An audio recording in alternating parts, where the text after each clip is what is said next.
Mara Whitfield knelt in the dirt, gathered the coins he'd thrown at her feet one by one, then hurled them straight back at his polished boots. "I may be poor Mr. Crowley," she said, her voice shaking but never breaking, "but I ain't for sale." The whole town watched her shame in silence. Not one soul stepped forward until a dust-covered mountain man crossed the platform, crouched down beside her, and whispered 5 words that would change both their lives forever. "Ma'am, my twins need you. If you believe a woman's worth is never decided by the man who throws her away, subscribe to this channel. Stay with me all the way to the final word, and tell me in the comments which city you're watching from, so I can see just how far this story travels tonight." The train hissed to a stop, and Mara Whitfield stepped down onto a wooden platform baked so hard by the summer that it felt like standing on the lid of an oven. She carried one suitcase. It held everything she owned in the world. She had ridden 4 days across the country on the promise of a letter. A tidy letter written in a bold hand, signed Silas Crowley Rancher, Gospel Creek, Wyoming Territory. He had written that he needed a wife of good character. She had written back that she was poor, but honest, educated, but willing to work. He had sent the fare. Now she stood in the heat. 25 years old. Her dress faded gray where it had once been blue, and she searched the faces on the platform for a man she had never seen. "Miss Whitfield." She turned. He was younger than she'd expected, and finer than she'd hoped. A lean man in a cream suit, a gold chain across his vest. A hat that had never known a day of honest sweat. 2 men stood behind him like fence posts. Silas Crowley looked at her the way a buyer looks at a horse whose teeth have gone bad. "You're Silas Crowley," she said, and she made herself smile. "I'm pleased to finally—" "Stand still a moment," he said. She went quiet. He walked a slow circle around her right there on the platform in front of the freight men and the ticket clerk and 3 women in bonnets who had stopped to watch. He looked at her worn shoes. He looked at the mend in her sleeve. He looked at her chapped, sun-reddened hands. "Well," he said at last, stepping back, "that's a disappointment." The word landed like a slap. "Sir, your letter," Crowley said, "spoke of a lady. What got off that train is a scullery girl." He turned to the taller of his 2 men and said it loud enough for the whole platform to hear. "Look at her hands, Dobbs. Those are the hands of a woman who scrubs floors. I told you the East is full of liars." "Mr. Crowley," Mara's voice stayed level, "I never claimed to be rich. I wrote you plain. I said I was poor. I said I would work hard and—" "I don't need a woman who works," he said. "I have men who work. I need a woman who decorates. A wife who can sit at the head of my table when the cattlemen come to dinner. A wife whose picture I'd hang on a wall." His mouth curled. "Not one I'd hide in the kitchen." One of the bonneted women laughed behind her hand. Mara felt the heat crawl up her neck. 4 days on a train. 4 days of watching the country roll by, of daring to believe a new life waited at the end of the line. She had prayed on that train. She had rehearsed how she would be kind to him, how she would earn her place. "You sent for me," she said. "You paid the fare. You wrote the letter. And I'm rescinding all of it," Crowley said pleasantly. He reached into his vest, drew out a small leather purse, and shook a few coins loose into his palm. "But I'm not a cruel man, whatever they say of me. Here." He tossed the coins into the dirt at her feet. They rang against the boards. One rolled and stopped against her shoe. "That'll buy you a meal and a ticket back to whatever gutter raised you," he said. "Or find kitchen work in town if the diner's hiring. Either way." He tipped his fine hat with mocking politeness. "Welcome to Wyoming, Miss Whitfield." The women laughed openly now. The freight men looked at their boots. Nobody said a word in her defense. And this is where most women would have wept. Mara did not weep. She knelt. Slow, deliberate, she gathered the coins from the dust one by one, her fingers steady as she picked each one out of the dirt. The platform went silent, watching, thinking she was taking his charity, taking her shame. Then she stood, and she threw the coins back at his boots so hard that 2 of them struck the polished leather and bounced. "I may be poor Mr. Crowley," she said, and though her voice trembled, it did not fall. "But I am not for sale, not for a purse, not for a table, not for a picture on your wall. You wanted something to own. I am not a thing to be owned." The silence that followed had weight to it. Crowley's pleasant mask slipped. For just a heartbeat, something ugly moved under it, something cold and calculating that had no business in the face of a man who had just called himself kind. "You'll regret that," he said quietly. Then louder for the crowd, "Enjoy the walk, scullery girl." He turned on his heel. "Come along, Dobbs." The carriage door slammed.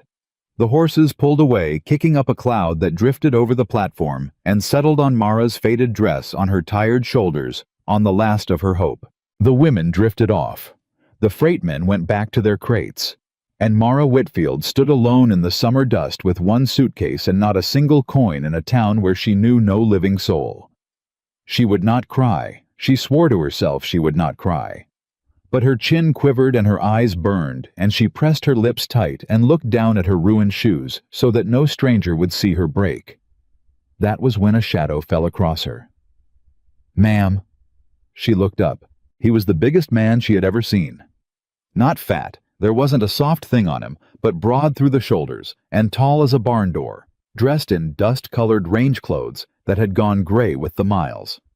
A 3-day beard, a jaw like a chunk of granite, eyes the tired brown of creek water in a dry year. He held his hat against his chest with two hands the way a man holds his hat in church or at a graveside. She stepped back on instinct. "I don't have any money," she said quickly. "Whatever you're selling, I ain't selling nothing, ma'am." His voice was low and rough like it didn't get much use. "I was standing by the freight wagons yonder. I saw the whole thing." Her face flamed. "Then you saw enough. You can move along like the rest of them." "No, ma'am." He didn't move. "I reckon I can't." Something in the way he said it made her look at him again. "That man," he went on nodding after the carriage, "just threw away the only honest person on this platform. Every other soul here watched a woman get shamed and went quiet as church mice. You're the only one who spoke a true word, and you're the one they laughed at." He shook his head slowly. "That ain't right. That ain't right at all." "It doesn't matter whether it's right," Mara said, and her voice cracked at last. "It's done. He was my only reason for coming out here. I have no money, no family, no—" She stopped herself hard. "I don't know why I'm telling this to a stranger." "Because I asked," he said simply. "Name's Elias Boone. I run horses up in the high country half a day's ride north. Break 'em, sell 'em. Haul supply wagons for the settlements when the weather lets me." He paused. "I come down for feed and salt once a month maybe. Wasn't planning on anything more. And now—" He was quiet a long moment. His big thumb worked the brim of the hat around and around. "Ma'am, I'm going to say a thing," he said, "and I'd be grateful if you'd hear it out before you slap me." Despite everything, something in her almost wanted to laugh. "I have never slapped a man in my life." "Well, there's a first time coming for most things." He drew a breath. "I got 2 children up on that mountain, twins. Boy and a girl 5 years old come autumn. Samuel and Nell." His voice changed on the names, softened, roughened both at once. "Their mother's been gone near 2 years now. Took by the fever the same winter we lost half the cattle. I buried her under the aspen where she liked to sit." Mara's anger drained out of her all at once. "I'm sorry," she said, and meant it. "I do my best by him," Elias went on. And now his eyes weren't on her. They were somewhere far off up where the mountains were. "God knows I do. But I'm a hard man and a quiet one, and I don't know the first thing about braiding a little girl's hair or what a growing child ought to eat or how to answer a boy when he asks where his mama went. I've got a woman comes up twice a month from the settlement to help, but she's old and getting older, and she can't come through the passes once the snow sets in." He stopped. His throat worked. "Nell asked me last week why she don't have a mother like the other children. I didn't have a thing to say. I just held her till she fell asleep." The platform had gone very quiet around them. "Mr. Boone, just a minute more, ma'am. Let me finish it, or I'll lose my nerve." He looked at her, then straight on, and there was no guile in it at all. no leer, calculation. Only a tired, honest desperation. I ain't asking you to be my wife. I'm asking you to be their mother, or to try. Room and board honest, pay your own bed and your own key to your own door. I'll not lay a hand on you nor ask a thing improper. I need someone who's got a good heart and a strong back and some sense in her head. And ma'am, I just watched you throw a rich man's money back in his teeth rather than take charity you didn't earn. He shook his head. That's the kind of woman my Nell ought to grow up watching. My twins need a mother like you. And I'd rather beg a stranger on a train platform than watch my babies grow up wild. Mara stared at him. She had come west to be a decoration. She had been rejected for having working hands. And now here stood a man who wanted her because of those hands. You don't know me, she said. I could be a thief. I could be a liar. I could be everything Crowley said. Crowley said you were poor and had rough hands, Elias answered. Ain't neither one a sin where I come from. His mouth almost curved. And a thief don't throw money back. She looked down the empty road where the carriage had gone. She looked at the ticket window and knew she had nothing to buy a ticket with. She looked at the town beyond the platform where every soul had already watched her humiliation and would remember it every day she lived among them. Then she looked at the mountains rising blue and enormous in the north, where a stranger claimed 2 motherless children were waiting. I have conditions, she said. Something flickered in his tired eyes. Name 'em. My own room, my own door that locks. You said it and I'll hold you to it. Yes, ma'am. Honest wages paid regular. I'm not charity and I won't be treated as such. Yes, ma'am. And if at any time I decide the situation isn't decent, you'll carry me back to this platform yourself, no argument. He set his hat back on his head and for the first time held out his hand. It swallowed hers whole. You have my word, Miss Whitfield, Elias Boone said. On my wife's grave and my children's heads, every word. And Mara, who had learned that afternoon exactly how much a rich man's promises were worth, found that she believed this poor one completely. She never could say why. The wagon was old, but sound hitched to 2 mules named She Would Learn Job and Patience.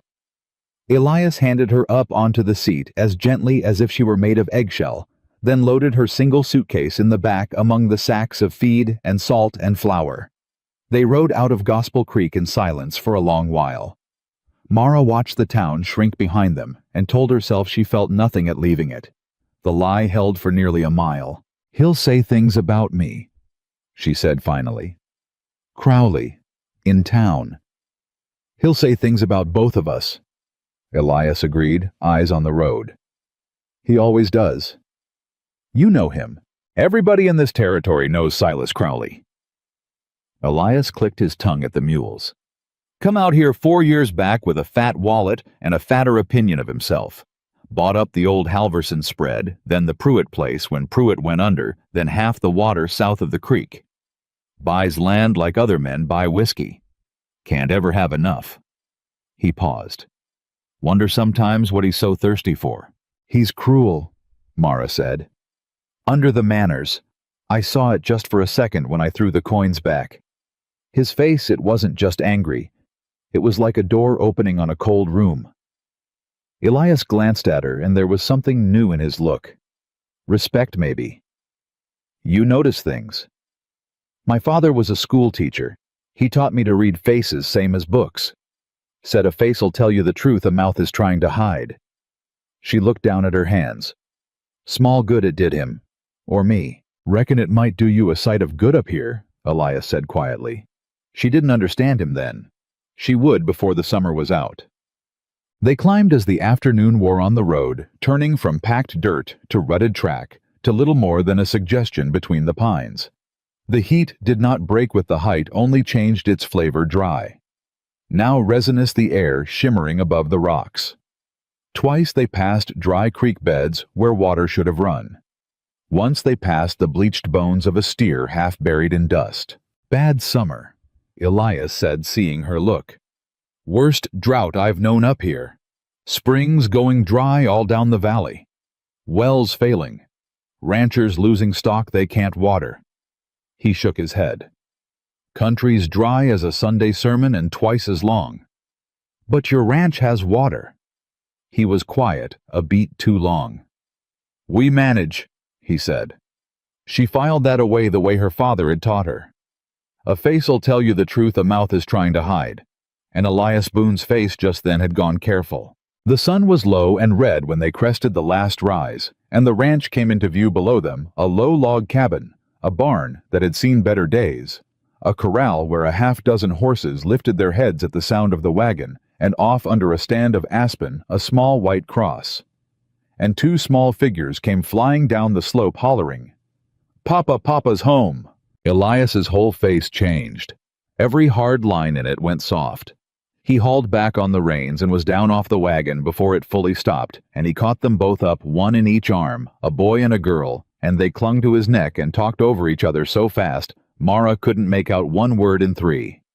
And Miss Ada let the biscuits burn Papa. They was black as coal. And I found a snake, Papa, a real one, and Nell screamed. I did not scream. You screamed. Whoa now, whoa! Elias laughed an actual laugh, rusty as an old gate, and set them down. Where's Miss Ada? Sleeping, the little girl said. She said her feet hurt, and she had to set. Well, Elias straightened. He put one big hand on each small head, and then gently he turned them to face the wagon. Sam. Nell, I've brought somebody home to meet you. The two children went still and stared up at Mara. The boy was all knees and elbows and suspicion, a shock of dark hair falling in his eyes. The girl was smaller, quieter, with her father's creekwater eyes and a tangle of hair that hadn't seen a proper comb in some while, and she had 2 fingers in her mouth and was watching Mara with the frank, unblinking attention only small children can manage. Mara's heart, which she had spent the whole afternoon armoring against everything, cracked clean open. Hello, she said, and climbed down from the wagon her own self before Elias could come around to help her. She crouched down low right in the dust so she was small as they were. My name is Mara. What are yours? The boy stuck out his chin. I know my name already. I'm sure you do, but I don't, so I'm asking. That seemed to strike him as fair. Samuel, he said. This is Nell. She don't talk much to strangers. That's all right, Mara said. Neither do I when I first meet them. It takes me a while to decide if I like a person. She looked at the little girl. You take all the time you need, Nell. Nell took her fingers out of her mouth. She studied Mara with those enormous eyes.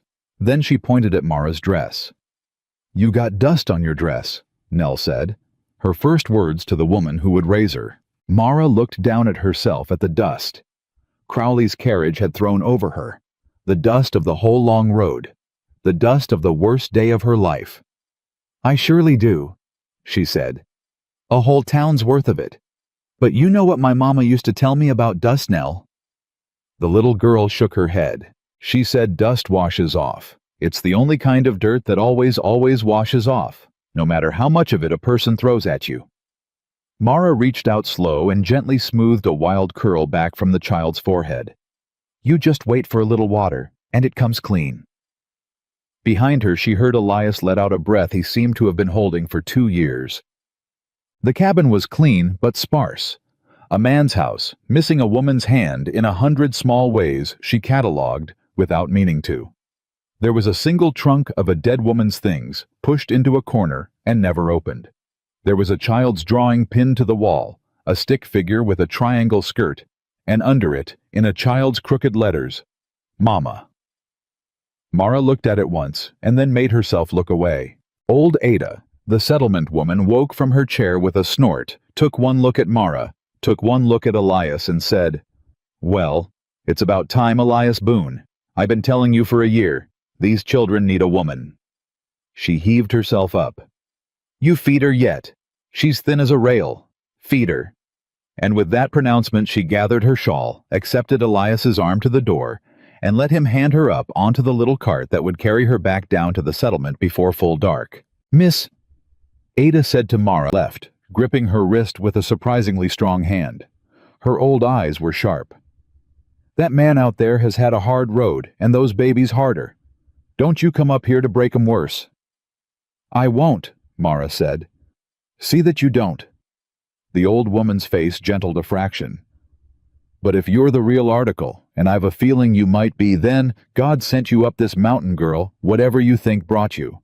You mind that. Then she was gone down the dark track, and Mara stood in the doorway of a stranger's cabin in a life she had not lived that morning, with 2 children looking up at her, wondering who on earth she was. She fed them. There wasn't much cornmeal, and a little bacon, and the last of Ada's unburnt biscuits, but she made it stretch, and she made it warm, and she got Nell to eat by making the spoon fly like a hawk, and she got Sam to eat by daring him. He couldn't finish before she counted to 20, and she counted very, very slow. Elias watched all of it from the corner, saying nothing, his coffee going cold in his hand. When the twins were fed, she heated water and washed the trail from their faces and hands.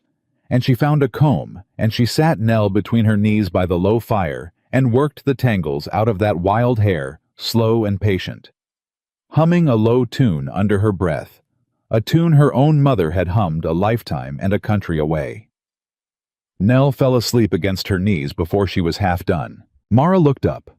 Elias was watching her with an expression she couldn't name. His jaw was tight. His eyes were wet, though he'd have died before he admitted it. She ain't sat still that long since her mama passed, he said very low. Not once. Children can tell, Mara said just as low, her hands never stopping in the little girl's hair. They always know who's really looking at them and who's just looking past them. She knows I see her. Elias set down his cold coffee. He came and crouched beside them, and he looked at his sleeping daughter. And then he looked at Mara, and for a moment the hardness was gone from him entirely, and he was just a tired man who'd been alone too long. I don't know how to thank you, he said, for coming. I keep waiting to wake up and find you was a fever dream. Don't thank me yet, Mr. Boone. Mara smoothed the last of the tangles free. It's been 1 afternoon. Wait and see if you still want me here come the frost. I'll want you here come the frost, he said, with a plain certainty that startled them both. Then, seeming to hear himself, he stood up, fast, cleared his throat, and busied himself with the fire. Your room's through there, he said gruffly. Was going to be a sewing room, ain't much. Got a lock on the door like I promised. I'll carry the little one to her bed. He gathered Nell up so gently the child never stirred, and Mara Whitfield, rejected that very morning by a rich man who found her worthless, went to a small clean room with a door that locked in a poor cabin high on a mountain, and she sat down on the narrow bed and finally let herself cry. But they were not the tears she had swallowed on the platform. She could not have said that night what kind of tears they were. She woke before dawn to a sound she couldn't place, a rhythmic creaking out beyond the cabin. She dressed and stepped out into the gray cool of the morning to find Elias at the well, working the crank by hand, drawing up a bucket. Except the crank came up too easy, too light. He tipped the bucket. Barely a swallow of water darkened the bottom. Mr. Boone! He turned fast, startling, and set his big frame between her and the well almost without thinking about it. You're up early, ma'am. So are you. She came closer, and this time she really looked at the well, at the tightness in his shoulders, at the near-empty bucket in his hand. There's no water. There's water. He said it too quick. Well's just low. It's a dry year, I told you. Mr. Boone? Mara stopped in front of him. My father taught me to read faces, remember? And right now yours is telling me that a man who told a woman on that platform he'd give her honest work and honest pay is fixing to start their acquaintance with a lie. Elias Boone looked at her a long moment in the gray light. Then his shoulders dropped, and he seemed of a sudden very tired and much older than his 36 years. The well's near dry, he admitted. Been going down all summer, faster the last 2 weeks. And the whole valley's in drought, so that's just the season. That's what I told myself. He set the bucket down. But the spring up the draw, the good one, the deep one that's watered this land 40 years, it's dropping too. And springs like that don't drop in a drought, Miss Whitfield. Not that kind. That's mountain water, snowmelt water. It don't care what the summer's doing. He stared off toward the rocks where she'd learned the spring lay hidden.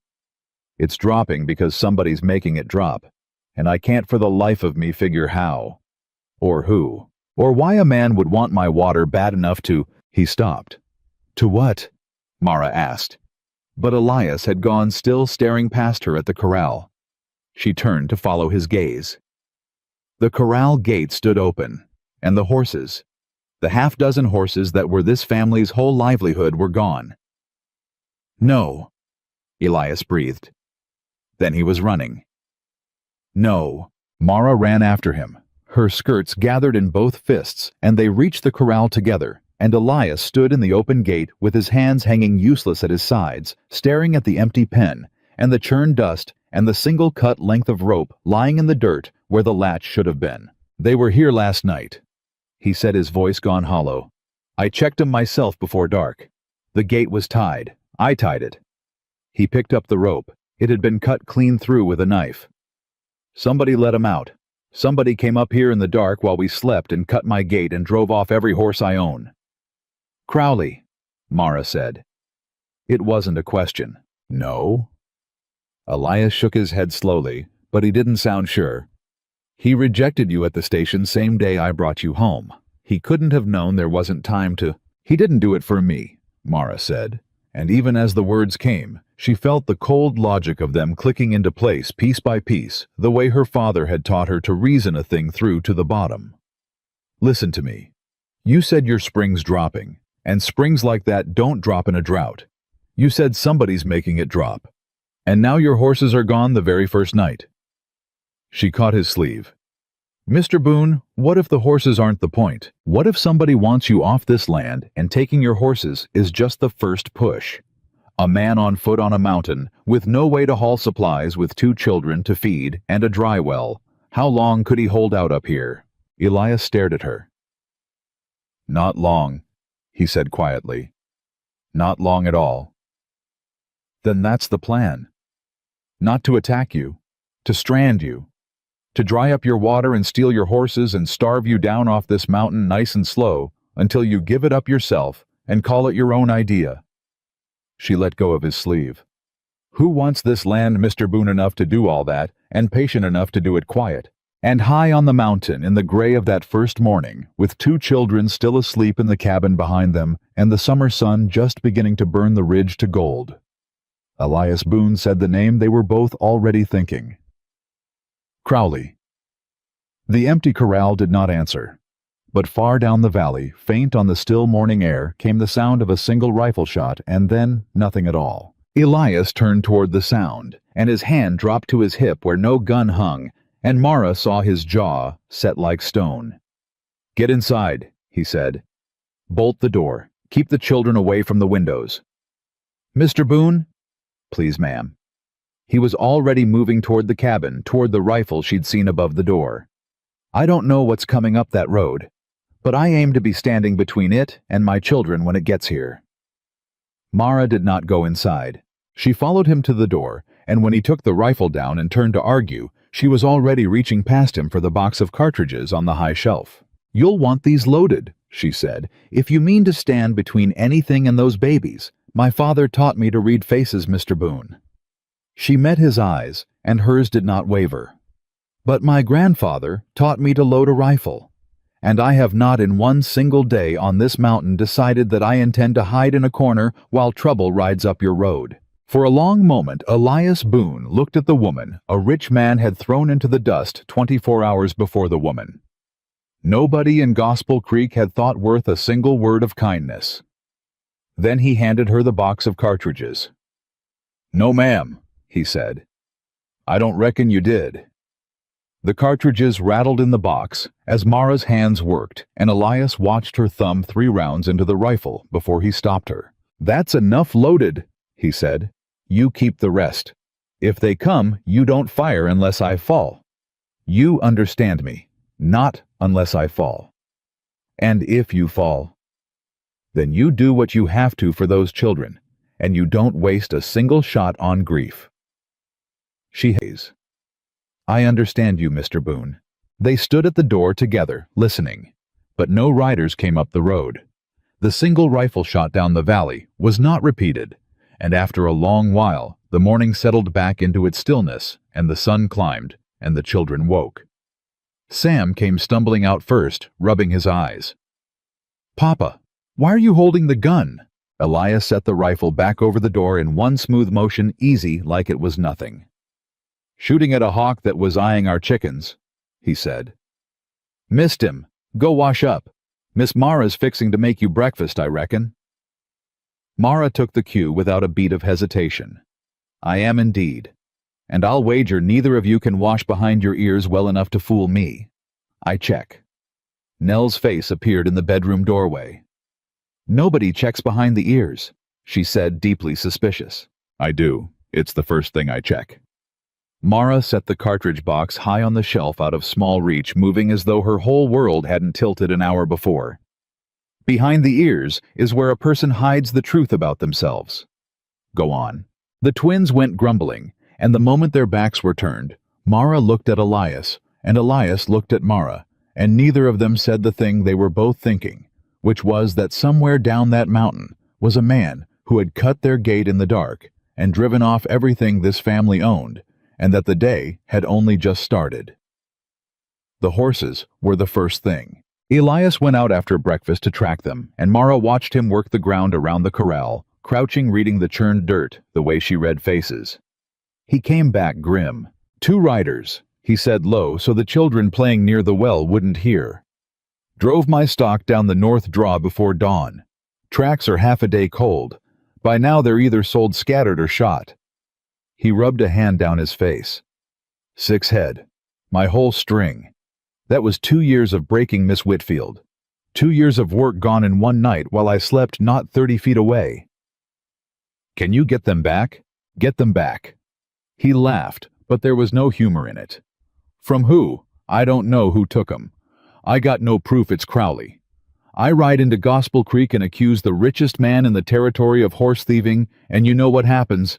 They laugh me out of town. Or Crowley's men catch me alone on the road home. He shook his head. No, ma'am. A man in my position don't get things back. A man in my position just tries not to lose more. But Mara was already thinking 3 moves past the horses. How much of your feed did we haul up yesterday? She asked. He frowned. Month's worth. Why? And your salt, your flour, your powder and shot. All of it came up on that wagon. All of it's here now in the barn. She turned toward the barn, and something cold walked up her spine. Mr. Boone, if somebody wanted to strand you on this mountain, truly strand you, they wouldn't just take the horses. Horses you can walk without for a while. They'd take the thing you can't replace. She was already moving. They'd take what's in that barn. Elias reached the barn a half step ahead of her and hauled the door open. The feed sacks were slashed. Every one. Someone had gone down the row with a knife opening each sack from top to bottom, and the grain had spilled and mixed with dirt, and she saw as she stepped closer with something darker. Someone had emptied a can of coal oil over the whole ruined pile. The flour was fouled. The salt block had been carried off entire, and on the barn's center post, driven in with a knife, was a scrap of paper. Elias pulled it free and read it, and his face went white beneath the trail brown and then dark red. What does it say? Mara asked. He didn't answer. Mr. Boone, what does it say? He handed it to her. The letters were crude, block-printed the hand of a man disguising his hand. This mountain ain't fit for children. Take them somewhere safe while you still can. Mara read it twice. The paper trembled not from the wind, there was no wind, but from her own hand, and she made herself still it. That's not a warning, she said quietly. That's a threat against the children. He knew they were here. He knew there were children on this mountain. He knows everything that happens in this territory, Elias said, and his voice had gone to gravel. He's got men in every settlement, at every crossroad, in the freight office, in the assay office, likely in the sheriff's office too. That's how Crowley works. He don't come at you with a gun. He comes at you slow from 6 directions at once, till you're so surrounded you can't tell which way to fight. He took the paper back and folded it, and put it in his shirt pocket over his heart, like a man saving up a debt. But he made one mistake with this. What mistake? He put it in writing. Elias looked at her. You said your daddy taught you to read faces. But you read papers too, don't you? Contracts. Documents. That's the real reason Crowley threw you off that platform, ain't it? Not your hands, your eyes. He looked at you and saw a woman smart enough to catch him. Mara went still. She hadn't said that to him. She'd only half thought it herself on the platform in the moment his mask had slipped. How did you? Because I watched his face, same as you watched it, Elias said. I was standing 30 feet off, and I saw a rich man look at a poor woman and go afraid. Just for a second. I couldn't figure it then. I figure it now. He tapped the pocket where the note sat. He's afraid of people who can read the truth. And now he's got 2 of them on this mountain. It should not have warmed her in a ruined barn, standing over their poisoned winter stores. But it did. They had 2 weeks of food stretched thin if the drought didn't worsen, and the well didn't fail entirely. They had a rifle and a box and a half of cartridges. They had no horses and no way to buy more. And they had somewhere down the mountain a patient, wealthy enemy who had just announced that he knew there were children in the house. We tell them nothing, Mara said. Sam and Nell, not one word of any of this. Children can feel fear in a house even when they can't name it. If we're afraid, they'll be afraid, so we won't be afraid. Not where they can see. Elias looked at her a long moment. You've done this before. Kept a brave face over a bad thing. My father died owing money he'd borrowed to keep his school open, Mara said. I was 19. I smiled at the men who came to take our furniture, and I served them tea while they carried out my mother's piano, because if I hadn't smiled, I'd have screamed and screaming never carried a single note back through the door. She squared her shoulders.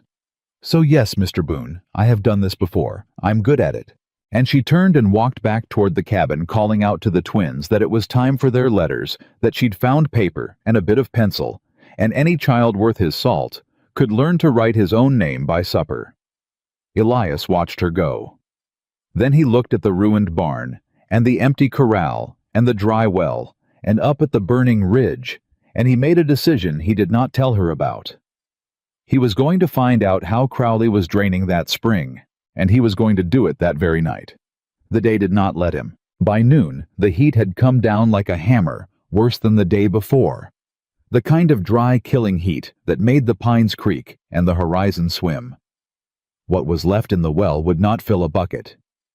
Elias hauled 2 buckets up the draw to the spring instead, the hidden spring, the deep one, and Mara went with him, because she would not stay behind, and because she wanted to see this water that a man would ruin a family to steal. The spring was set back in a cleft of rock, and it should have been running clear and cold and strong. It was not. It welled up thin and slow, and where the pool should have been deep, it was shallow. Its old water line marked plain as a scar on the rock a full foot above the water. 40 years, Elias said, staring at it. My daddy homesteaded this ground because of this spring. Ran clear through the drought of '64 when every other water in the valley failed. Ran clear the winter we near froze. It don't fail. He crouched at the edge and put his hand in the thin water. It's failing now. Mara walked the edge of the pool, slowly reading it the way she read everything. Water doesn't just leave Mr. Boone. It goes somewhere. If your spring's dropping and it's not the drought, then somebody's taking it before it reaches you, diverting it, higher up. She looked at the rock face above the spring, at the steep draw climbing up behind it. What's up there, above the spring? Nothing. Bare rock and scrub. Territory land not mine, not anybody's. Runs up to the ridge. He stood. Ain't nothing up there but... He stopped. But what? But the old prospect, he said slowly. There's an old mine at it up the draw. Silverman dug it back in the '60s, chasing a vein that petered out. He died broke. I bought some of his goods years back at the estate sale down in the settlement, a desk, some tools, a few odd papers I never looked close at. Nobody's been up to the diggings in 20 years. It's just a hole in the rock." His eyes sharpened. "But a hole into a mountain right above my spring is a place a man could break into an underground stream," Mara finished, "and turn it. Send your water somewhere it was never meant to go." She felt the cold logic click again, the whole shape of it coming clear. "He's not stealing your spring by drying it up, Mr. Boone. He's moving it. He's tapping the water underground before it reaches your land and running it down his own draw to his own ranch. And when your spring finally goes dry and you're starved off this mountain, he buys the abandoned land cheap, and by then the water's already been flowing to him for a year, and he owns it free and clear, and every rancher in 3 valleys has to come to him and pay whatever he asks for a drink." She turned to him. "That's the plan. That's the whole plan. It was never about cattle."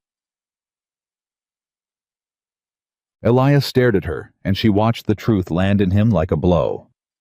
"I have to see that added," he said. "We have to see that added." "Ma'am?"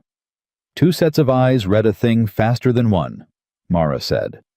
"And if there are papers up there or markings or survey stakes, you'll want somebody along who knows what she's looking at. You track, I'll read. That's the arrangement." She had already turned to climb. "Bring the rifle." They didn't reach it that day. They'd climbed no more than 20 minutes up the punishing draw when Sam's voice came thin and high from below, from the direction of the cabin, screaming, "Miss Mara! Miss Mara! Come quick! Nell fell in the well!" Mara was running before the last word landed.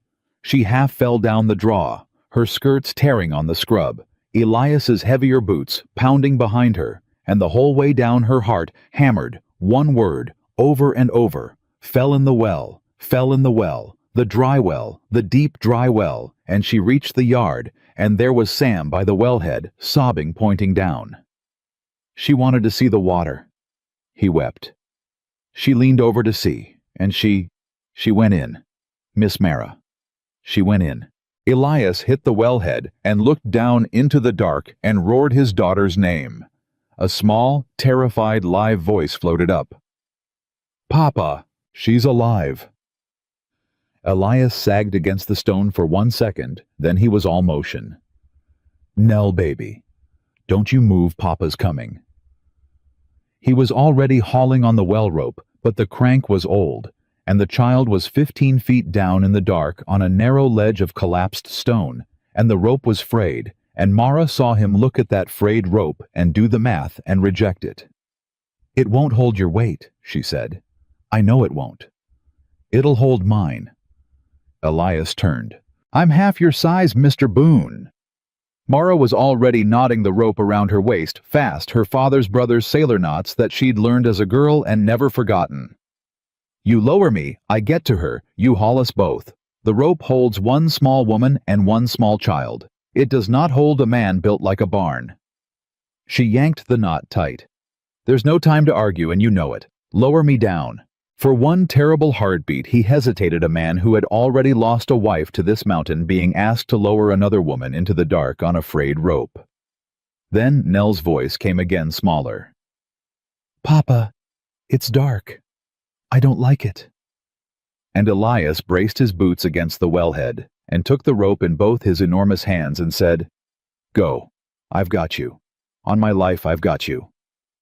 Mara went over the edge into the dark. Down and down the stone, wet cold against her, the circle of daylight shrinking above her head, and she found the child crouched on a jut of broken rock, with the black water inches below.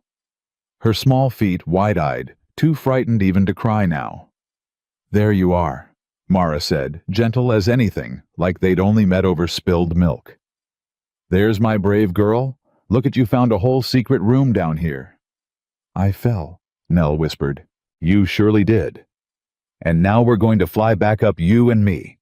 Put your arms around my neck and hold on tight as you can, and don't you let go for anything, and I won't either. That's the whole trick of it. Neither of us lets go." Mara got one arm around the small body and gripped the rope with the other and called up into the light. I have her haul away. The rope went taut. It groaned. Somewhere above she heard the frayed strands begin to sing that thin, high sound that rope makes just before it goes. "Mr. Boone, the rope!" "I hear it." His voice came down strained with effort. "Hold on. Just hold on to her." They rose an inch. Another. The rope screamed. Nell's arms were a stranglehold around her neck, and Mara welcomed it, held the child so tight it must have hurt, and they rose foot by foot toward the light, while the rope came apart one strand at a time above their heads. "Almost," Elias grunted. "Almost." Her hand cleared the lip of the well. Elias let go the rope entirely and lunged and got both children both, because to him in that instant, Mara was as much his to save by the arms, by the collar, by whatever he could reach, and hauled them bodily over the edge and back and down into the dust, in a tangle, just as the rope up above on the crank finally parted with a crack like a shot. The severed end whipped down into the well and splashed in the dark far below. For a moment, nobody moved. Elias sat in the dirt with his back against the wellhead, and Nell clutched to his chest, and Sam thrown across his lap, and Mara half in his arms. All of them tangled, all of them breathing, all of them alive. Then Nell started to cry. Great gulping sobs, and Sam started to cry, and Elias made a sound that was not quite a sob and not quite a laugh, and pressed his rough face into his daughter's dirty hair and held all three of them like a man holding the whole world. "You're all right," he kept saying. "You're all right. You're all right. I've got you. You're all right."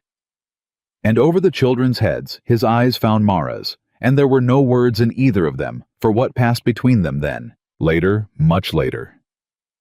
After the children were calmed and fed, and put down for a nap, they badly needed, after Mara had bound the rope burn on her own palms, without a word of complaint. Elias found her sitting on the porch step, and he sat down beside her, careful a respectful foot of space between them. "You went down a frayed rope into a dark hole for a child that ain't yours," he said. "One day. You've known her one day. She's a child in a hole," Mara said simply. "That's the whole of it. I didn't stop to check whose." Elias was quiet a while, then low. "Sarah, my wife, she'd have done the same. Exactly the same. Not a second's hesitation." His voice roughened. "I spent 2 years thinking there wasn't another soul on this earth built like that. And then a rich fool throws one off a train platform right in front of me." Mara looked down at her bandaged hands. "Don't make me into something I'm not, Mr. Boone. I came up this mountain because I had nowhere else to go. That's not courage. That's just having no other door. You could have taken his coins this morning and walked back to town, and been the woman who took his charity.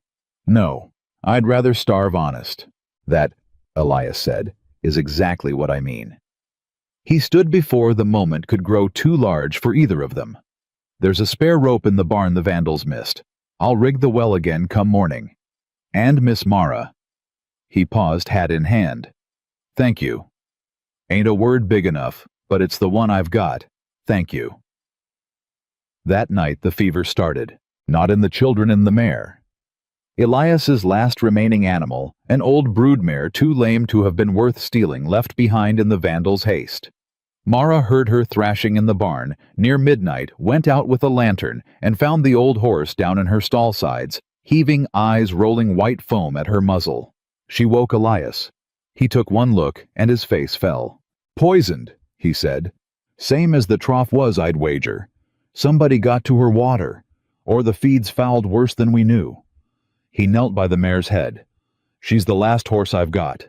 She goes we're afoot for certain." Mara was already rolling up her sleeves. "My grandfather kept horses. I sat up with more sick animals than sick people growing up.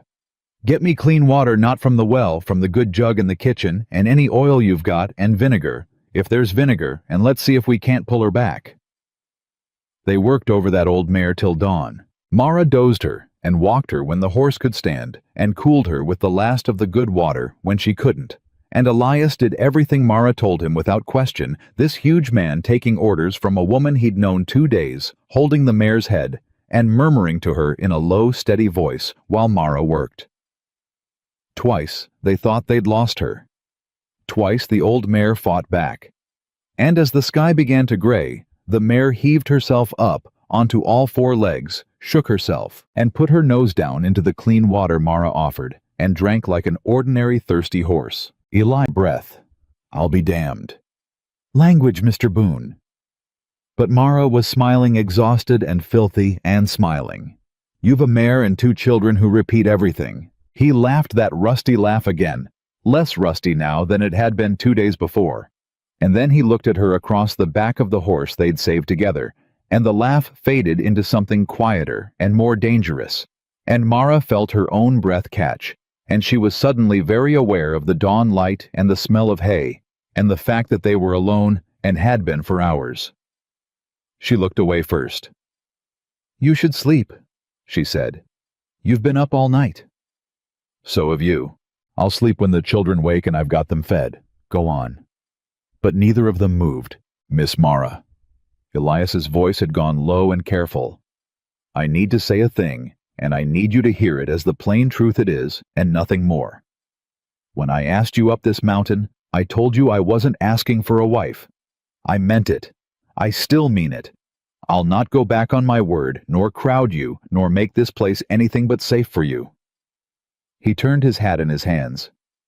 But I'd be a liar if I said I didn't feel the ground shifting under me. 2 days, and I already can't picture this place without you in it. That ain't a proposal. That's just a man being honest with a woman who's earned honesty. That's all it is. Mara's heart was doing something complicated and unwelcome in her chest. That's a great deal of honesty for a man who claims he doesn't talk much, she managed. Reckon you're a bad influence. And she laughed, and he laughed, and for one moment the whole terrible weight of the poisoned barn and the drying spring and the threatening note lifted, and they were just two people who'd saved a horse together and found against all sense that they liked each other very much. The moment ended when Sam came running from the cabin. Papa! Papa, there's a man! A man on a horse coming up the road. Elias moved like water. He had Mara behind him and the barn between them and the road before she'd fully turned, and he was reaching for the rifle he'd propped in the corner. How many, Sam? Just one, Papa. He's got a black coat. And papers. He's waving papers. Elias and Mara looked at each other. Crowley doesn't ride up alone waving papers, Mara said slowly. Crowley sends men in the dark. This is someone else. The rider crested the last rise and came down toward the cabin at an easy walk. A thin man in a black coat, hatless in the heat, sweating, and he raised one hand in a gesture that was almost apologetic and called out in a reedy town voice, Boone, Elias Boone! Don't shoot, for God's sake. I'm just the clerk. Deacon Pyle from the land office in Gospel Creek. I've got papers you need to see. I've got... The man reined up a good distance off out of easy rifle range, and his voice cracked. Boone, I shouldn't be here. If Crowley knew I rode up here, he'd have me killed. But I couldn't do it. I couldn't file it and say nothing. Not with children up here. Elias didn't lower the rifle. File what? The clerk fumbled a folded document from his coat and held it up in a shaking hand. A claim, he called. Silas Crowley filed a water rights claim yesterday afternoon. On the spring that feeds your land. He's claiming the source lies on territory ground above your property line, and that he's been diverting and using that water for over a year, which by the law makes the right his not yours established use. The clerk's voice dropped, but the still morning air carried it clear. He's got survey papers to prove the line runs where he says, papers with the territorial surveyor's own seal, and Boone the hearings set for 6 days from now. 6 days, and then that water's legally his, and there's not a thing you can do about it because you've got no papers of your own to say different. The document trembled in the clerk's hand. Mara stepped out from behind Elias before he could stop her. Mr. Pyle, she said, and her voice was steady and clear, and carried the ring of a woman who had once served tea to men carrying out her mother's piano. You said survey papers, with the surveyor's seal. Have you seen them yourself, held them in your own hands? The clerk blinked at her, this dust-streaked woman who spoke like a schoolmarm. Yes, I filed them, yesterday. And the date on the survey. The date the line was supposedly drawn. Do you recall it? It was, the clerk frowned, thinking, 18 and 81, 2 years back. That's how he claims a year's established use, you see. The survey predates 1881. Mara went very still, and Elias saw the cold light come up in her eyes. The reader's light, the light that had made a rich man afraid on a train platform. Mr. Pyle, who was the territorial surveyor in 1881? Well, that'd be old Harlan Voss, but the clerk stopped. He died, winter of 80, froze in a blizzard out past the divide. Everybody knows that. The post sat empty near a year before they sent a new man out. The silence on that mountaintop was absolute.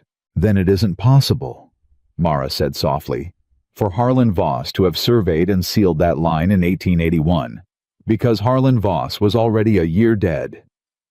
She turned to look at Elias, and her voice, when it came, was quiet as the grave and hard as the rock beneath their feet.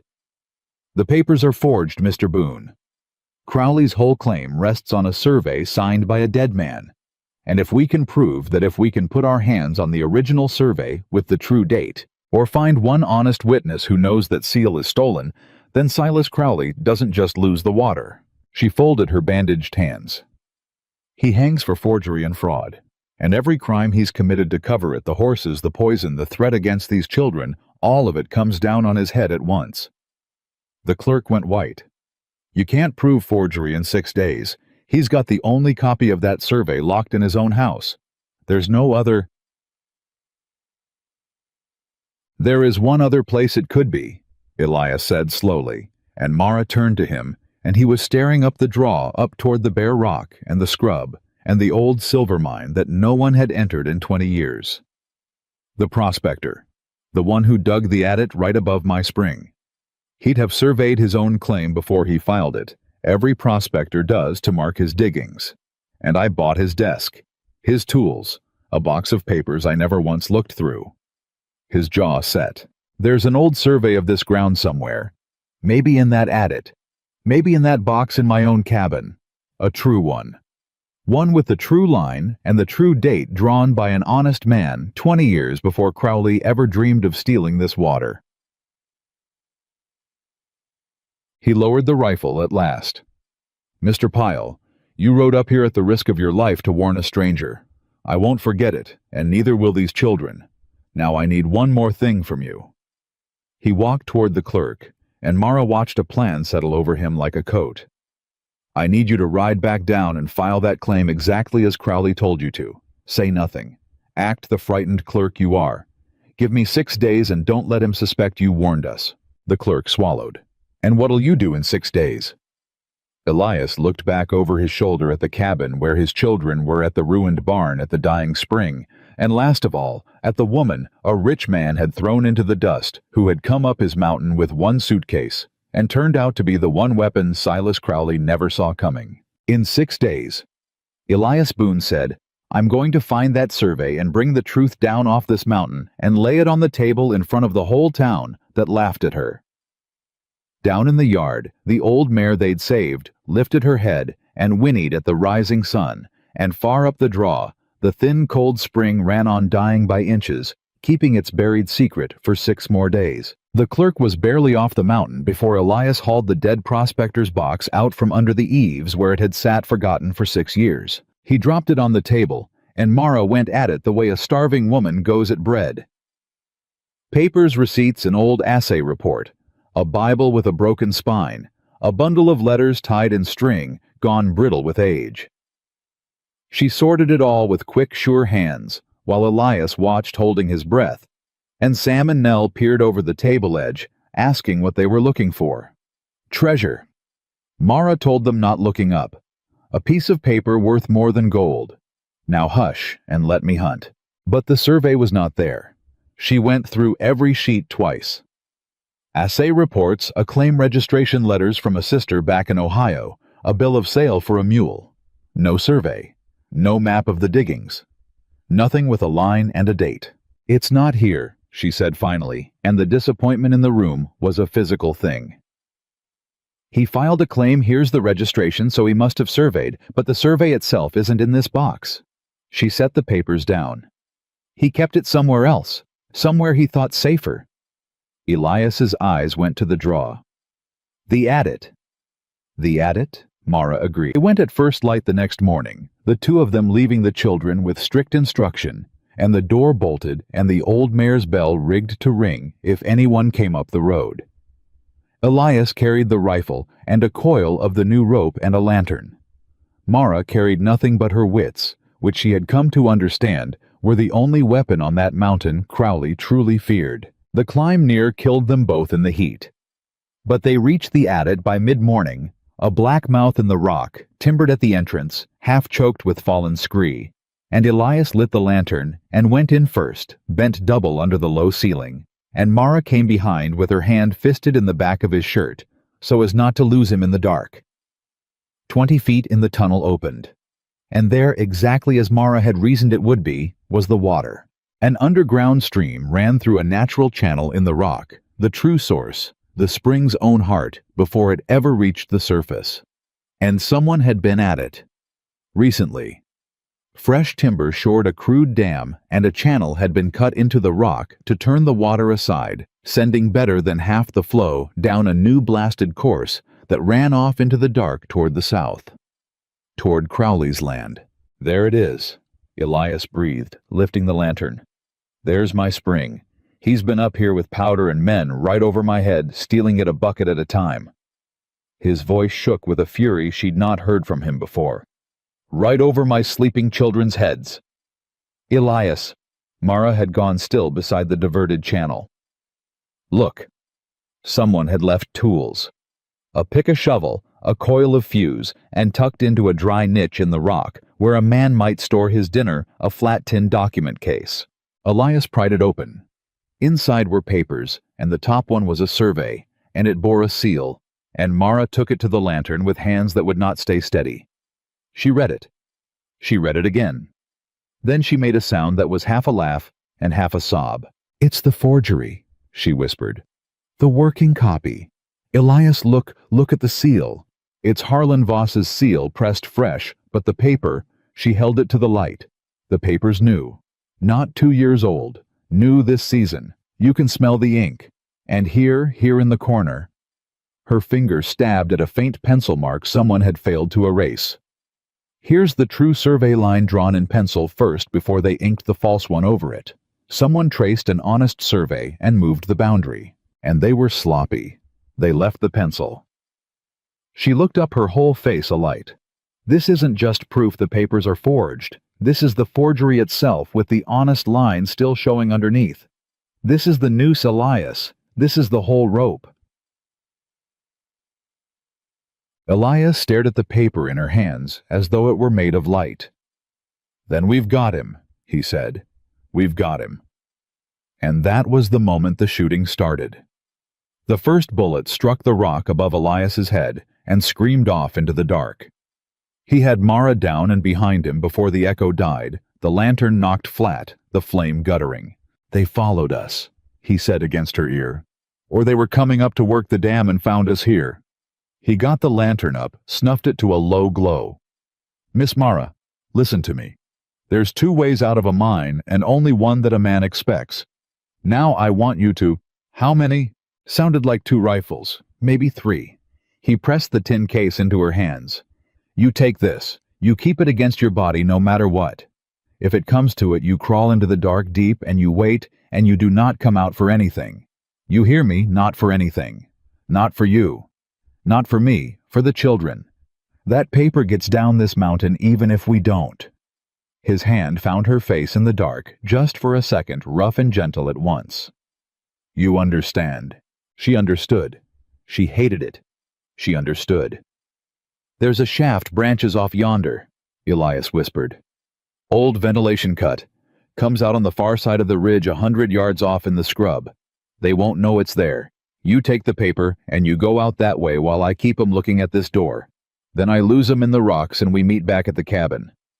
That's not a plan that's you dying so I can run. It's the plan we've got. No. Mara gripped his arm. Listen to me. They want us stranded. Remember? They want us gone quiet. Crowley doesn't want two bodies in a mine that brings the law up here asking questions. If they meant to kill us outright, they'd have rushed us. That first shot was a warning shot. It went high on purpose. They're trying to pin us here, keep us bottled till Crowley decides what to do with us. Which means they're waiting. Which means... Her mind raced. Which means they don't expect us to come out shooting. They expect us to be afraid.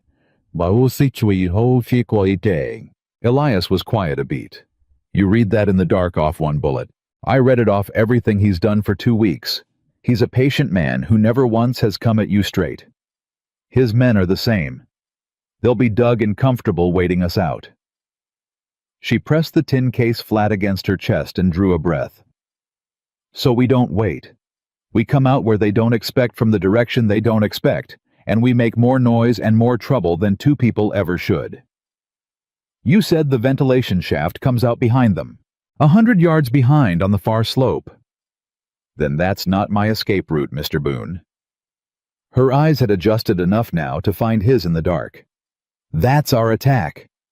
She would remember all her life the moment Elias Boone realized the woman he'd pulled out of the dust was going to help him fight. They went out the ventilation shaft together. It was a filthy crawl, 100 feet of stooped agony through cold stone. And they came out in the scrub on the far slope, filthy and scraped and squinting in the light, and exactly as she'd said above and behind the two men who crouched behind boulders, watching the main adit rifles trained on a door their quarry had already left. Elias didn't hesitate. He put a bullet into the rock a foot from the nearer man's head and roared, and the two hired men who had every reason to believe their targets were pinned helpless in the mine before them came near out of their skins when fire came down on them from the wrong direction entirely. One broke and ran for his horse. Elias let him go. The other spun panicked and fired wild, and Elias fired back, and the man's rifle went spinning out of his hands, and then Elias was down the slope on him like an avalanche, and it was over in a matter of seconds. The huge mountain man had the hired gun face down in the dirt, with a knee in his back, before the fellow understood he'd lost. Mara rope. She was already there with it. They bound him hand and foot, and Elias hauled him up to sitting against a boulder, and Mara crouched down in front of him with the tin document case held where he could see it, and she looked into the man's frightened face and read it the way she read everything. "You're not from here," she said. "Your boots are town boots, not range boots. Your hands are soft. You're hired muscle brought in from somewhere else, and I'd guess you don't know 1/10 of what you've been made part of." She let that sit. "Do you know what's in this case?" The man said nothing. "It's a forged survey, signed with a dead man's seal. Do you know what they hang men for in this territory?" She tilted her head. "Forgery of a government document is one. Fraud is another. And conspiracy, that's the one that catches all the little fish along with the big one.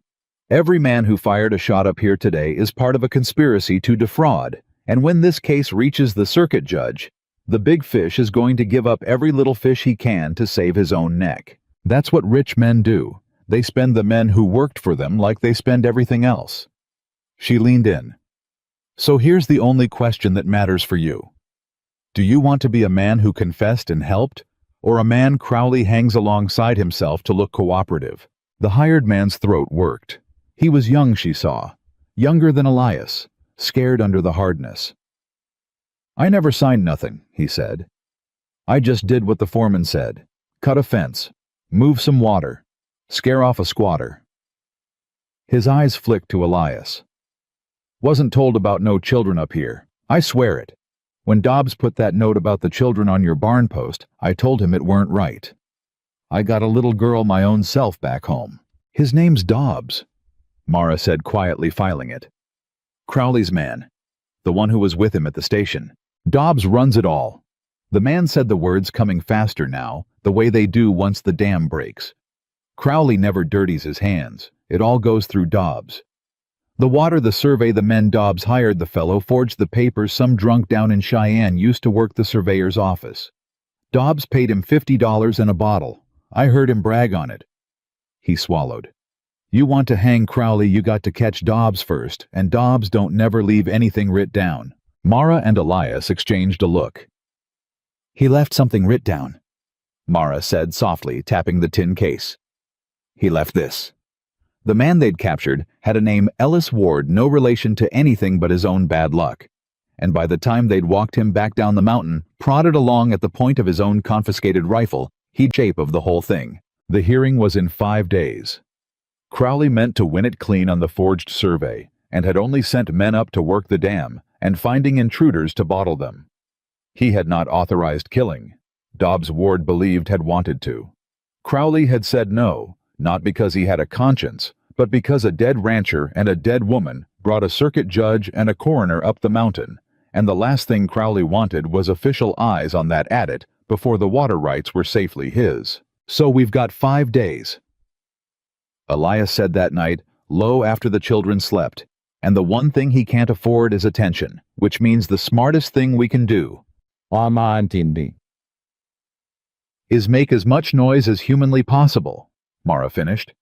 "Get the truth in front of as many eyes as we can as fast as we can, before he can arrange a quiet accident to make it all disappear." She had the forged survey spread on the table under the lamp, and beside it a sheet of her own on which she'd been writing in her clear schoolteacher's hand everything Ward had confessed. "He spent 2 years being patient in the dark, Elias, so we do the opposite. We drag it all into the light, and we do it loud." Elias looked at her across the lamplight, filthy still a scrape across her cheek. Her hands wrapped and her hair come down 5 days from a hearing that would decide everything, and he thought she had never in her life looked less like a decoration and more like the most beautiful thing he'd ever seen. He did not say it, but she read it in his face anyway, because she read everything, and this time she did not look away. The reckoning came sooner than 5 days. It came the next night, and it came the way Crowley always came in the dark from a direction they didn't expect. Mara woke to the smell of smoke. She was up and out of her room and into the main room before she was fully awake, and she saw the orange light dancing on the walls through the window, and she knew before she looked that it was the barn. "Elias, the barn's afire." He was up and moving, but it wasn't only the barn. They'd set the barn to draw him out, and it worked. Elias was through the door and running toward the flames, the last mare screaming inside, before Mara's shout of warning caught in her throat, because she'd seen in the leaping firelight the shapes of men who were not running toward the fire at all. They were running toward the cabin, toward the children. Everything after happened very fast and very slow at once. Mara did not scream again. Screaming her father had taught her never carried a single note back through a door. She turned and ran for the wall above the door and took down the rifle, and she had it loaded 3 rounds the way Elias had taught her that first morning a lifetime ago. And she put her body squarely between the door and the room where Sam and Nell slept, and when the first man kicked the door in, she was ready. "That's far enough," she said. The man froze. He had not expected the woman. He'd expected a dark cabin and 2 sleeping children and an easy grab. Dobbs's real plan laid bare. In that instant the barn, a diversion. The children, the true target hostages to drive Boone off his land in an hour without a single shot fired at a grown man. "Easy, lady." The man showed his empty hands, but his eyes went to the rifle measuring. "We ain't here to hurt nobody. Mr. Dobbs just wants a word with the little ones. Insurance is all. Put the gun down and don't nobody get—" "You take 1 step toward that room," Mara said, and her voice did not shake. "Not this time, not with 2 children behind her. And I will put a bullet through you, and then I will reload because my grandfather taught me to reload faster than most men can rush a doorway, and I will put the second one through your friend. I have thrown a rich man's money back in his teeth on a public platform. I have gone down a dry well on a frayed rope. I have crawled through a mountain in the dark with a forged deed against my heart. Do you honestly believe, sir, that you are the most frightening thing I have faced this week?" The man hesitated. That hesitation was Dobbs's whole scheme failing. Because behind the intruders, silhouetted against his own burning barn, having gotten the screaming mare loose and turned at last to see the men swarming his home, came Elias Boone, and there was nothing patient or quiet or careful in him now at all. He came through the yard like the wrath of God. The man in the doorway heard him too late.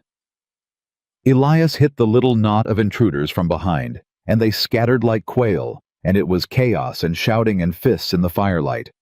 And one man raised a pistol, and Mara in the doorway sighted down the rifle her grandfather taught her to load and fired over Elias's shoulder, and knocked the pistol spinning from the man's hand, and Elias put that man down with one blow and turned for the next.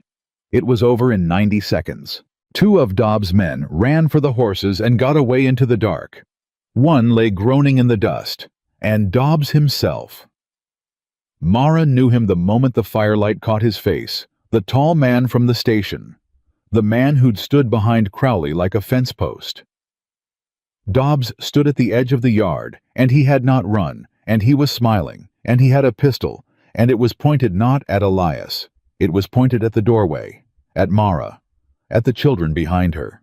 "Now everybody just hold still," Dobbs called out, easy as anything. "Boone, you move, and I put one through your lady friend, and then through whichever little Boone is standing closest behind her. You understand me?" Elias went still, 20 feet away, chest-heaving fists, bloody. He went absolutely still, because Dobbs had found the one thing on this earth that could stop him. "There now," Dobbs said. "That's better." He kept the pistol level on Mara and did not so much as glance at Elias. "Miss Whitfield, is it I remember you?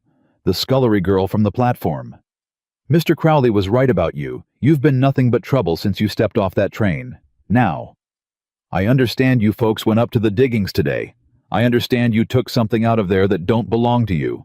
And I understand," his smile widened, "that a smart woman like you knows exactly how this goes. You bring me that tin case right now, nice and slow, and maybe these children see morning." Mara did not lower the rifle, but she could not fire. He knew it, and she knew it. Her 3 rounds were spent to 2, and if she moved, he'd fire, and even if she got him, he might get her, and behind her in the dark were Sam and Nell awake. Now she could hear them, Nell's small, terrified breathing. The whole world balanced on the point of Dobbs' pistol. "The case," Dobbs said. "Now." And Mara Whitfield, who read faces the way other people read the weather, looked at Dobbs' face across the fire-lit yard, and she saw the flaw in it, the one thing his kind never accounted for, and she made the most dangerous wager of her life.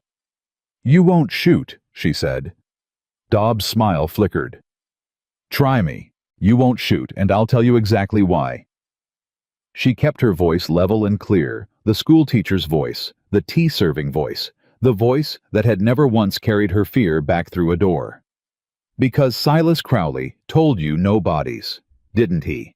A dead rancher, a dead woman, dead children on this mountain that brings a circuit judge and a coroner and federal marshals up that road, and the very first thing they'd do is search that mine, and the second thing they'd do is find your dam and your diverted water and every bit of the crime you've spent 2 years hiding.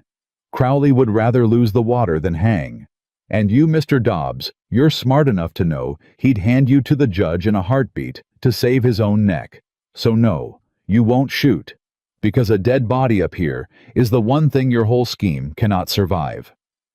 She took one step forward, the rifle steady into the muzzle of his gun. "You've got a pistol pointed at me, and it's empty of everything but bluff, and we both know it." The yard held its breath. Dobbs' face worked. She watched the calculation run behind his eyes, watched him weigh it, hate it, and find it true. His thumb was on the hammer. She saw it. For one endless second, she truly did not know if she had read him right or read him into her own grave. Then behind Dobbs, a small, hard voice said, "You leave my papa alone." And Sam, who had slipped out the back window while every eye was on the standoff, who had crept around the burning barn on his own 5-year-old bravery, Sam swung the heavy iron skillet from the porch with both hands, and everything he had straight into the back of Dobbs' knee. Dobbs buckled. The pistol went off into the dirt, and Elias Boone crossed 20 feet of fire-lit yard in the time it takes a heart to beat once, and Dobbs never got up again.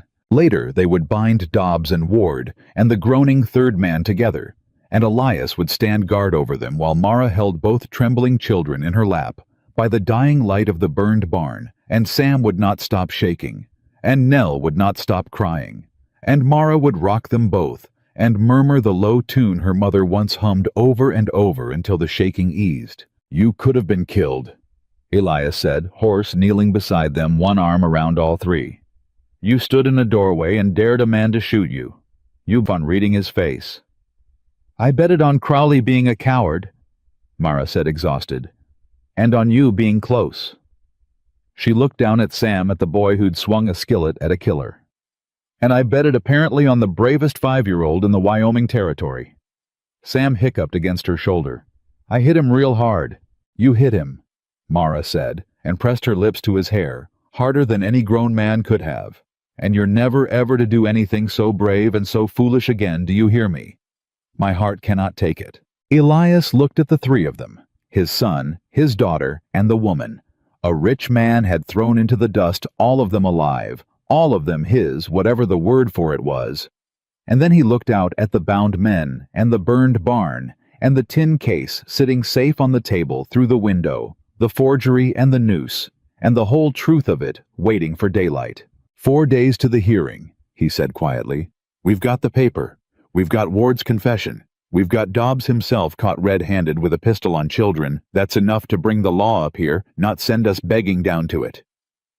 He stood, and there was something new and settled in him, a man who had stopped being patient. At dawn I ride for the county seat. Not Gospel Creek Crowley owns Gospel Creek, the county seat where the circuit judge sits. And I bring back a real marshal, and I bring him up this mountain to see that dam with his own eyes.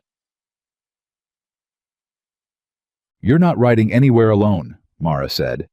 Somebody's got to stay with the children and guard 3 prisoners. Then we send Ward. Mara looked at the young hired man, bound and miserable against the wall, the one with a little girl of his own back home. He wants to turn. Give him the chance to ride down and bring the marshal himself with a note in my hand, laying out everything, and let his cooperation start now.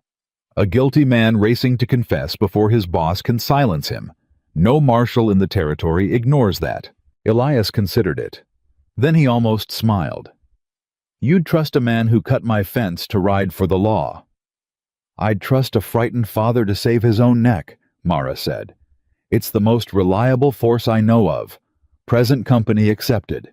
And in the gray before dawn, they cut Ellis Ward's legs loose, but not his hands, and they sat him on the old mare with the note pinned inside his shirt, and a promise that his cooperation would be told true to the judge. And they sent him down the mountain toward the county seat and the law. A hired villain turned witness, carrying the first thread of Silas Crowley's undoing down into the burning summer valley. Mara watched him go until the dust swallowed him. He'll run, Elias said beside her. 10 to 1 he runs the other way the second he's out of sight. He won't, Mara said. She was watching the road and the risen sun and the long dry miles between this mountain and justice. He's got a little girl. A man with a little girl always rides toward the thing that lets him look her in the eye again. She turned back toward the cabin, toward the children stirring inside, toward the tin case that held a dead surveyor's stolen seal and a corrupt man's whole hanging future. 4 days, Elias. 4 days, and the truth comes down off this mountain, whether Crowley wants it to or not. Behind them, the ruined barn still smoked against the morning, and the last mare-cropped grass in the yard. And somewhere far below, a young man with a guilty heart and a daughter's face in his mind rode hard toward the law with the first true word anyone had ever carried against Silas Crowley. Ward did not run the other way. He rode 2 days and part of a night, and on the second afternoon he came back up the mountain with his hands free and a federal marshal beside him, a lean, gray, unhurried man named Coy Prentice, who had ridden circuit in 3 territories and had a way of looking at a thing until it confessed. Mara saw them first from the porch, and her heart near stopped until she counted the badge on the second rider's coat. He came back, she said. Elias, he came back and he brought the law. Ward slid off the mare, looking 10 years older than when he'd left. Told you I'd do it, he said, not quite meeting anyone's eye. Marshall wanted to hear it from me the whole ride. I told him all of it. Every bit. He swallowed. Reckon I'll hang some for my part. But I told him true. Marshal Prentice stepped down slow, took the measure of the burned barn. The bound men Elias brought out from the shed, the two children peering from the doorway, and last of all the woman on the porch, with a scrape on her cheek and a rifle within reach. "You'd be Miss Whitfield," he said. "The one wrote the note." "I am." Longest, clearest, best reasoned statement of a crime I've read in 20 years on the bench roads. He tapped his coat pocket where the note lived. "Read it 4 times. You a lawyer, ma'am?" "A schoolteacher's daughter, Marshal." "Well?" Prentice looked at her a long, assessing moment. "The schoolteachers I knew never laid out a fraud conspiracy tight enough to hang a man on. Show me this mine." He believed the paper. But Prentice was not a man to hang the richest citizen in the territory on a paper alone, and so before he would say one word about arrests, he made Elias take him up the punishing draw to the adit itself, and he went in with the lantern, and he came out an hour later with dust on his good coat and a hard, flat look in his eye. "There's a dam in that mountain," he said, "diverting a natural spring off one man's patented land and onto another's, and it's been built inside the last season by the look of the timber. That's not drought, Boone. That's a crime you can walk into and touch." He turned to Mara. "And your dead surveyor, Harlan Voss." "I knew Voss. Rode with him one summer. He did freeze out past the Divide winter of '80. I helped carry what the wolves left of him." His jaw tightened. "Any man used Harlan's seal to steal water 2 years after I buried him is going to answer to me personal." That was the moment Mara knew they'd won. Not the paper, not the dam. This a lawman with a dead friend's name to avenge standing on their mountain angry. "There's a hearing in Gospel Creek," she said, "day after tomorrow. Crowley means to make the theft legal in front of a judge who doesn't know the survey's forged." "Is there now?" Prentice almost smiled, and it was not a pleasant thing to see. "Then I reckon I'll attend." They came down off the mountain the next morning in a strange procession. Elias and Mara on the old mare and a horse. The marshal had brought the children riding double before them, the marshal ahead and behind, roped together, and sullen Dobbs and the 2 hired men prisoners bound for the county jail. Ward rode free, but close, a witness now, not a captive. Gospel Creek saw them coming a long way off. By the time they reached the main street, the word had run ahead of them, and the town that had watched Mara Whitfield humiliated on a train platform 2 weeks before, now lined the boardwalks to watch her ride back in with a federal marshal at her side, and the man who'd shamed her about to be brought low. She sat straight in the saddle and looked at none of them. But she felt their eyes, and she remembered every face that had laughed. They put the prisoners in the jail. The Gospel Creek sheriff, a soft, heavy man named Tull, went pale as milk when the marshal walked Dobbs through his door, and Mara marked that too.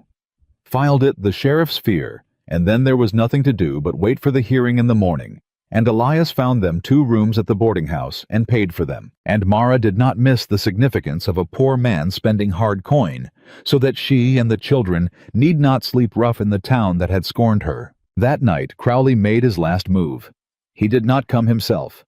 Men like Crowley never came themselves. He sent a lawyer, a smooth, soft-handed man named Ambrose, who knocked at the boarding house door after dark and asked to speak with Mr. Boone and the lady privately on a matter of business. Elias would have shut the door in his face. Mara let him in. "Say it," she said. "Whatever he sent you to say." Ambrose smiled the smile of a man who had bought and sold people his whole life. "Mr. Crowley wishes to express his regret at the recent unpleasantness. He's a reasonable man. He'd like to make things right." He set a leather folio on the table and opened it, and inside was money. More money than Elias Boone had seen in his life, more than the ranch was worth 3 times over. "He'll purchase the mountain property at this figure. Generous, you'll agree. In exchange, the water dispute is settled quietly between gentlemen. The misunderstanding at the mine is forgotten. The charges against his employees are dropped, and you take your family and this handsome sum and start fresh somewhere with better prospects. Everyone walks away whole." He folded his hands. "Everyone walks away rich in your case, Mr. Boone. Think of your children's future." The word children was a mistake, and Mara watched Elias's face go dangerous, and she put her hand lightly on his arm before he could speak, and she answered instead. "He's frightened," she said. Ambrose blinked. "I beg your pardon. Silas Crowley is terrified." Mara looked at the money without touching it, without so much as leaning toward it. "This isn't a gen making things right. This is a drowning man throwing his purse at the shore.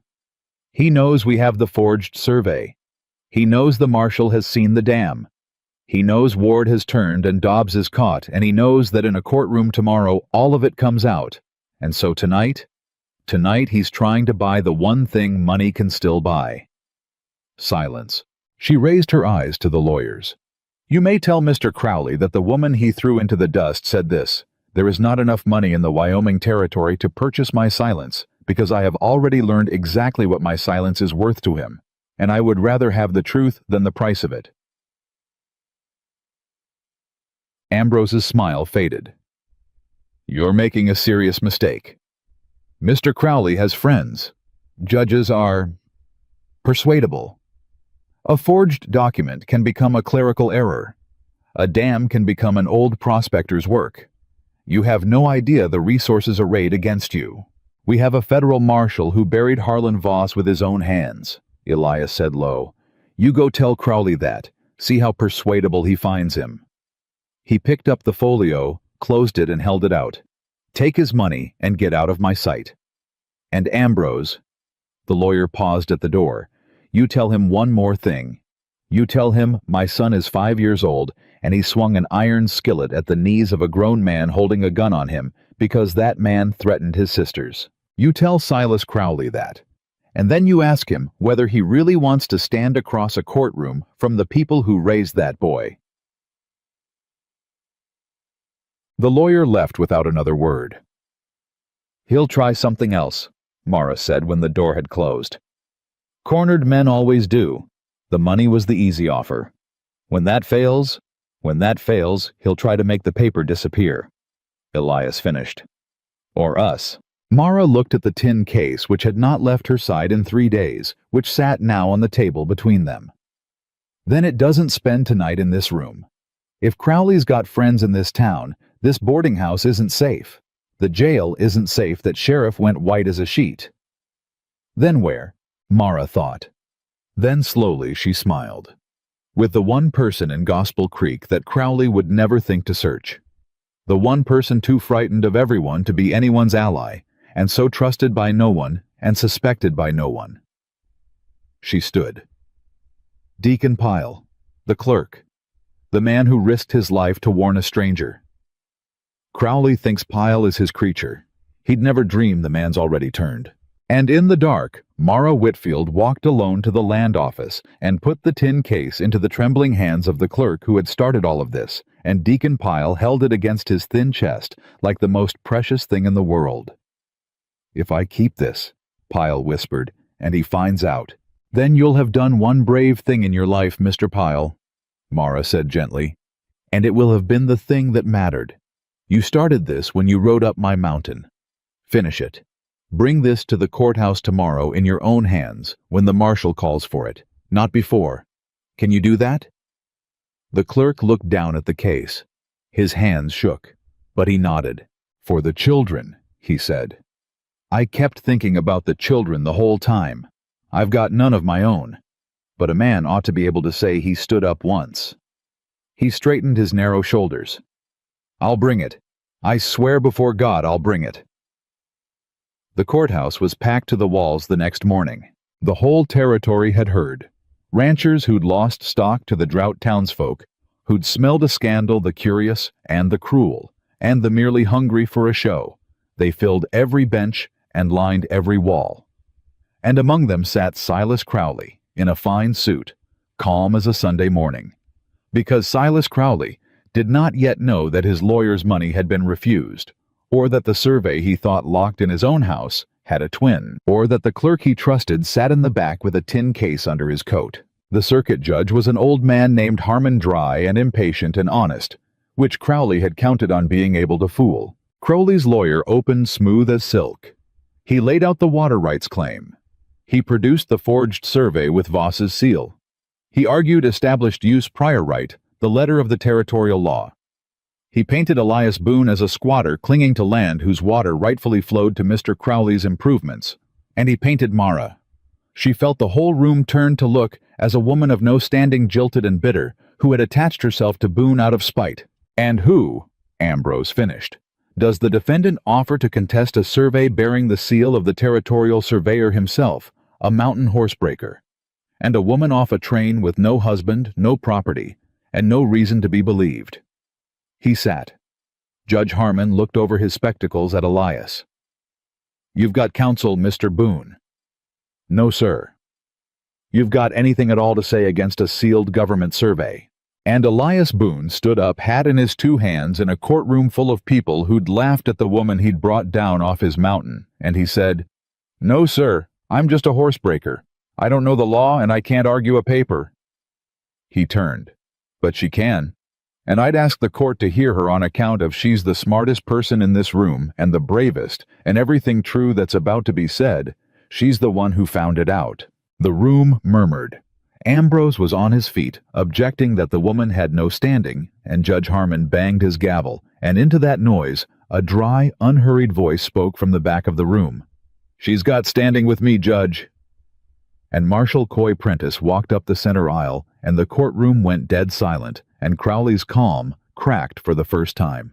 "Federal Marshal, Your Honor," Prentice said, showing the badge. "I've spent 3 days on this matter, and I'd take it as a personal favor if the court let the lady speak. She's going to say some things, and then I'm going to prove every one of them true." Judge Harmon looked from the marshal to the lawyer to the woman rising slowly from the bench, and he was an honest man, and honest men know the smell of a thing gone wrong. "The court will hear Miss Whitfield," he said. Mara stood. She did not raise her voice.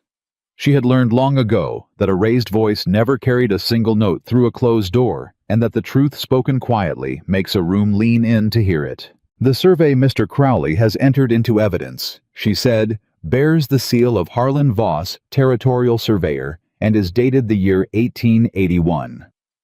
She let it sit. Harlan Voss froze to death out past the divide in the winter of 1880. He was dead a full year before he supposedly drew this line." She turned slow to the marshal. "Marshal Prentice helped bury him. Perhaps he'd tell the court whether a dead man can hold a surveyor's chain." Prentice's voice was flat as a gravestone. "He cannot, Your Honor. I put Harlan Voss in the ground myself.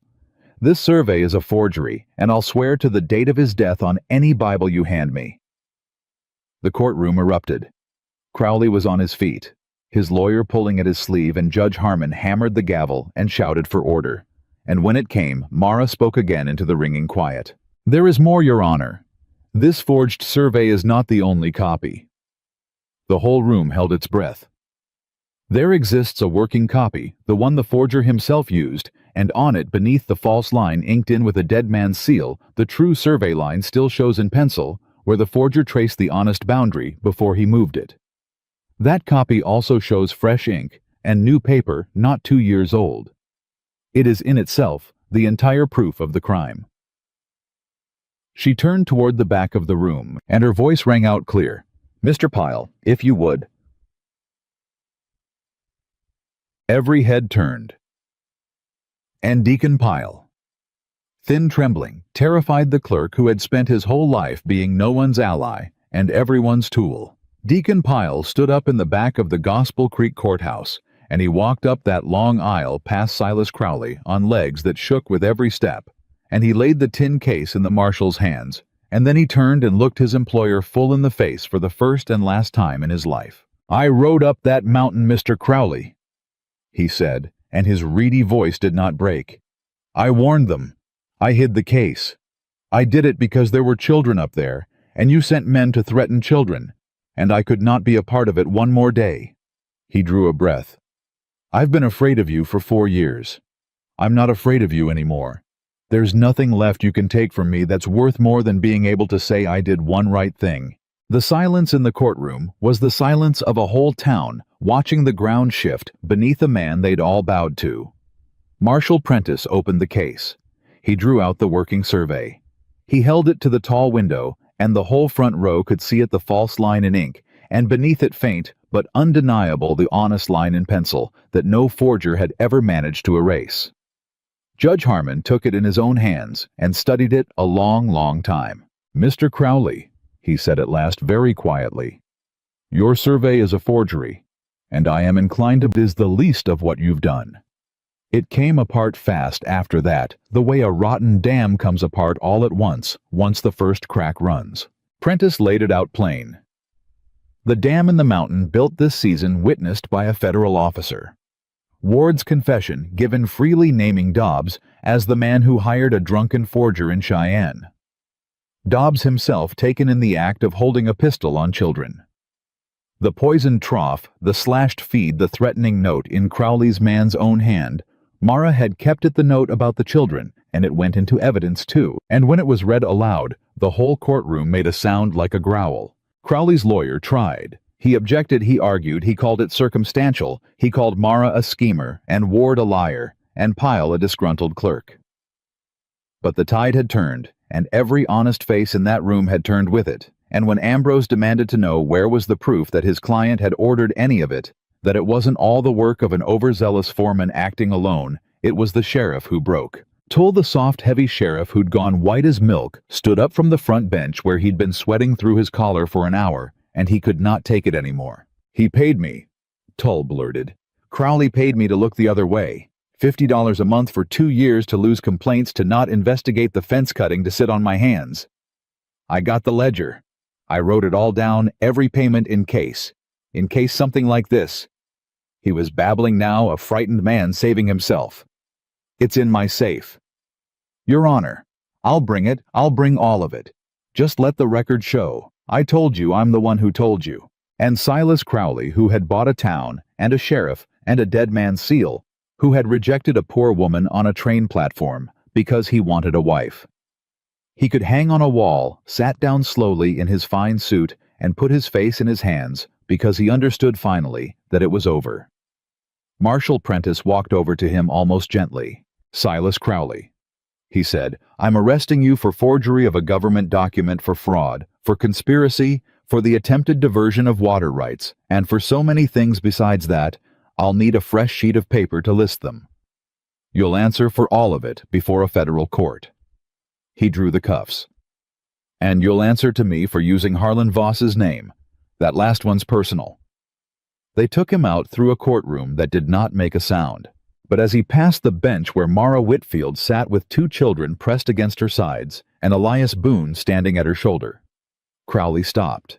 He looked at her, the scullery girl, the woman off the train, the poor rough-handed nobody he had thrown into the dust, and for the first time all his charm was gone, and there was only the cold, ugly thing underneath. "You should have taken the coins," he said.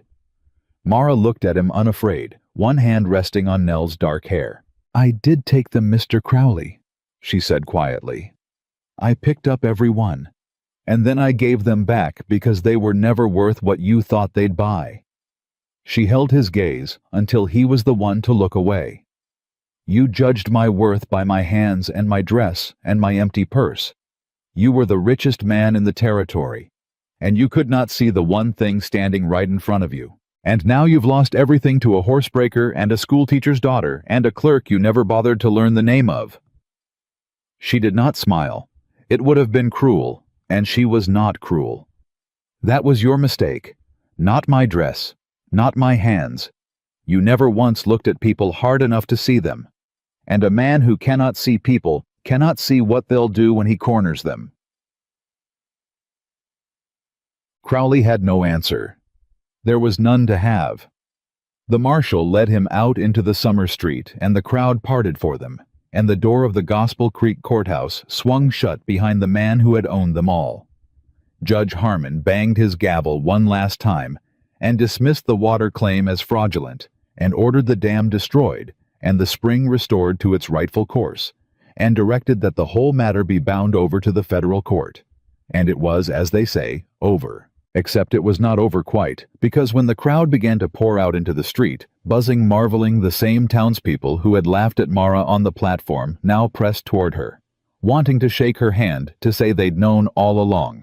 There was something fine about her to claim a piece of the woman who'd brought down Silas Crowley, and Mara stood and she did not take their hands. "You watched a man throw me in the dust," she said, not unkindly, but clear enough for all of them to hear. "And not one of you spoke a word. I don't hold it against you. Fear is a heavy thing, and Crowley made you all afraid. But I'll not stand here and be praised by the same mouths that laughed. I'd rather you remember what it felt like to say nothing, and I'd rather the next time you see someone thrown down in the dust, you remember it hard enough to step forward." She gathered the children. "That's all? That's the only thing worth taking from today." And the crowd went quiet and ashamed, which was more honest than their applause would have been. Outside in the hard, bright light of the summer street, Ellis Ward stood waiting by the horses, hat in his hands, not sure if he was free or bound. "Marshall says my turning witness counts for a great deal," he said to Elias Lowe. "Says I'll answer for the fence cutting, but the forgery and the rest fall on Dobbs and Crowley, not me. Says I might see the inside of a jail a short while and then walk free." He swallowed. "I got a little girl. I'd like to get home to her and never do a low thing like this again as long as I live."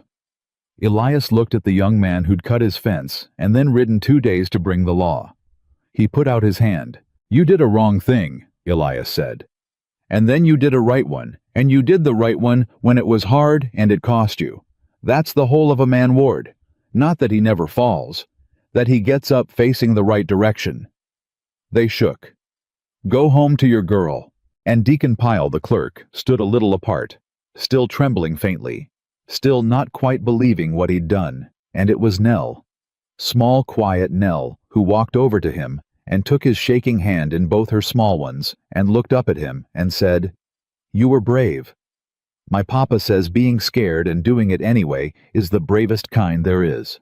And the clerk, who had spent his whole life being no one, bent down and wept right there in the street because a child had called him brave. They left Gospel Creek that afternoon. They rode up out of the valley the same way they'd come down the mountain, rising blue and enormous ahead of them.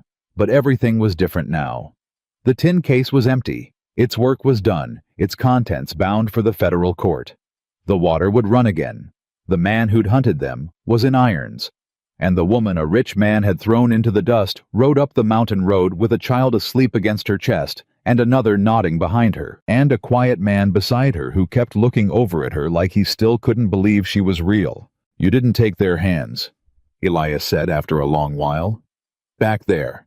The whole town wanting to praise you, and you turned them down flat."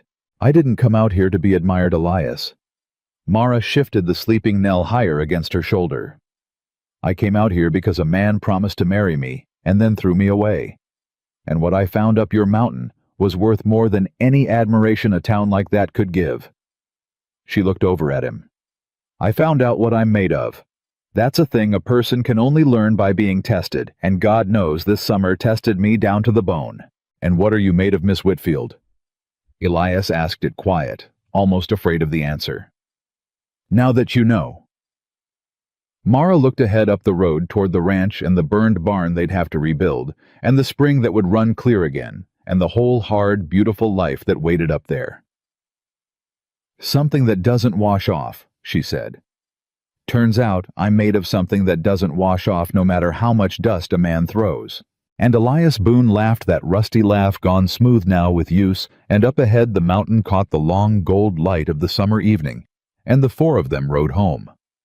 The rebuilding started the very next morning, and it was Mara who called the neighbors. She wrote the letters herself in her clear schoolteacher's hand to every rancher in the 3 valleys, whose stock had been dying for want of water all summer, and she sent them down with Ward on his way home.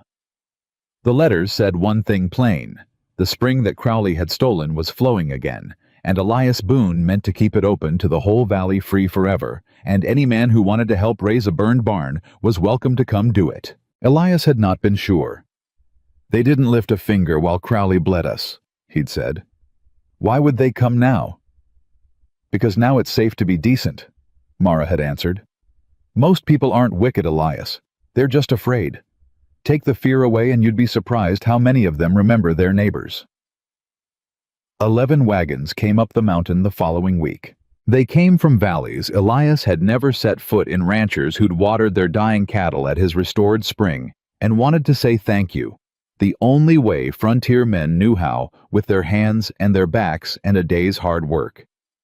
They raised the barn frame in a single morning, 20 men swarming the timbers, and the women came too, and filled the yard with cook fires. And the children ran wild with Sam and Nell. And by evening there stood a barn better than the one that burned, and the smell of the burning was finally gone. Mara stood on the porch watching it, and she did not cry, but it was a near thing. An old rancher named Halloran came up beside her, hat in hand. "Ma'am," he said, "my herd would have been bones by August.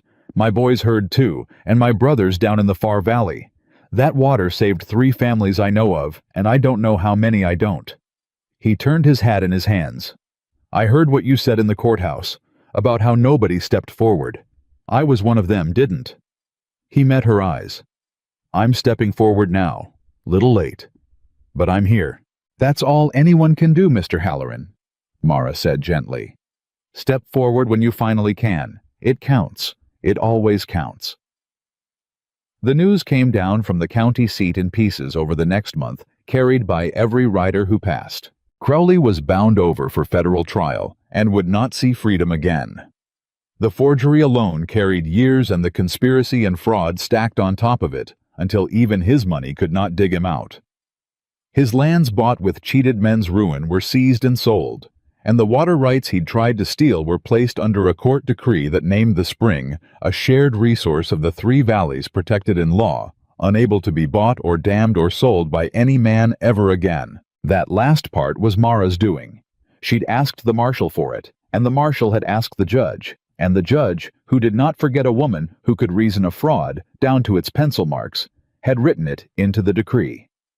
"You could have claimed it," Elias said when he heard. "The water, it's on my land. You could have made us rich as Crowley ever dreamed of being. Instead, you gave it to the whole valley." "And what would we have become?" Mara asked. "Another Crowley sitting on the one thing everybody needs, deciding who drinks and who doesn't." "No." She shook her head. "Water's not a thing to own, Elias. It's a thing to share. That's the whole lesson of this summer, if it had one. Crowley wanted to own what ought to be shared, and it rotted him from the inside out." She looked out over the green coming back to the valley. "I'd rather be poor and able to look my neighbors in the eye." Dobbs went to prison too, and the drunken forger from Cheyenne was found and arrested. Sheriff Tull, who'd confessed to save his own skin, lost his badge and his standing, but kept his freedom and left the territory for good, with his ledger of bribes still ringing in the ears of the town he'd betrayed. Ward served 3 short months, and went home to his little girl, and wrote Elias a letter every Christmas after for years, and never once did another low thing as long as he lived. And Deacon Pyle, the trembling clerk who'd found his courage too late and used it anyway. Pyle became, of all things, the man the whole valley trusted to keep its record straight, because a town that had watched him stand up to Crowley knew there was not a crooked bone left in him. The mountain healed. The spring ran clear and strong, its old waterline climbing back up the rock week by week, until it reached the scar it had left a foot above the low mark, and then past it. The well filled. The grass came back. And when the summer finally broke, it broke with a rain that came sweeping up the valley on a gray afternoon in late August. The first real rain in 4 months, and the whole family stood out in it and let it soak them to the skin. And Sam and Nell danced in the mud like wild things, and Elias tipped his face up to the sky and closed his eyes, and Mara watched him, and understood that some prayers take a whole hard summer to answer. It was that evening, with the rain still ticking off the eaves, and the children finally asleep, and the valley below washed clean and glistening, that Elias Boone finally said the thing he'd been carrying since a train platform in June. They were on the porch. They were often on the porch in the evenings, in the quiet. After the children slept, it had become their hour, the one they didn't speak of, but both guarded. "I've got to say a thing," Elias said, "and I've been trying to find the words for 2 months, and I still ain't found good ones, so you'll have to take the plain ones." Mara went still. "All right. When I brought you up here, I told you I wasn't asking for a wife. I was asking for a mother for my children, and I meant it, and it was true." He turned his hat in his hands. He still did that when a thing mattered, and then deliberately he set the hat down on the rail and left his hands empty, because a man ought to say a thing like this with nothing to hide behind. But that ain't true anymore. Ain't been true for a long while. I don't know the exact day it changed. Maybe when you went down that well. Maybe when you stood in the doorway and dared a killer to shoot you. Maybe the very first evening when you told my Nell that dust washes off. His voice roughened. I'm not asking you to mother my children anymore, Mara. They've got you already. They love you like you grew them, and you love them the same, and that's done and settled and needs no asking. He looked at her straight. I'm asking for the thing I said I wouldn't ask for. I'm asking you to marry me. Not because the children need a mother. Because I need you. Because I can't picture a single morning of the rest of my life that don't have you in it, and I've stopped trying to. The rain ticked off the eaves. Mara was quiet a long moment, and Elias's heart she could see was in his throat, this huge, brave man who'd faced down armed riders now terrified of one small woman's answer. When Cruelly threw those coins in the dust, she said slowly, I told him I wasn't for sale, and I meant it. I'd rather have starved than be a thing a man bought to decorate his table. She stood and came to stand in front of him close. So understand what I'm about to say, Elias Boone. I am not saying yes because you saved me. You didn't save me. I want that plain between us for the rest of our lives. I climbed into your wagon my own self. I went down that well my own self. I stood in that doorway my own self. You never once saved me. She reached up and laid her rough, work-worn hand against his rough, unshaven cheek. You did something better. You stood beside me. From the very first hour, you were the one man in that whole town who stood beside me instead of stepping back. And a woman can spend her whole life being rescued and never once be seen. You saw me, Elias. You're the only one who ever did. Then his voice broke. Is that a yes, or is that the kindest no a man ever got? And Mara Whitfield, who had come west to be a decoration and been thrown in the dust for having working hands, who had gone down a dry well and crawled through a dark mountain and stared down a killer over the heads of 2 sleeping children, who had brought the richest man in the territory to his knees, with nothing but her wits and her nerve and her refusal to be made small. Mara laughed, and the sound of it was pure joy, and she said, It's a yes, you stubborn mountain of a man, but on one condition, and I'll hold you to this one, same as I held you to the door that locks. Name it. Name. The ranch goes in both our names, the land the spring rights, all of it yours and mine, equal in law on paper, so that no man on this earth can ever again decide my worth, or tell me where I stand, or throw me off with a handful of coins. She held his eyes. Not because I don't trust you. I trust you more than I've trusted any living soul. But because I will never again be a woman whose whole life sits in someone else's hand. I'll be your wife, Elias. I'll be your equal. I will never again be anyone's dependent. She lifted her chin. Those are my terms. Take them or carry me back down to that platform yourself like you promised. Elias Boone looked at her a long moment in the rain-washed evening light. Then he threw back his head and laughed. The rusty laugh gone rich and free.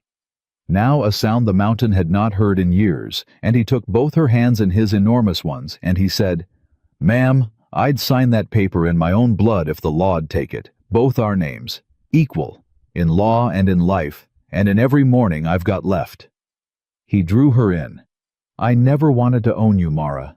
I wanted to stand beside you. That's all I ever wanted. From the first minute I saw you throw a rich man's money back in his teeth.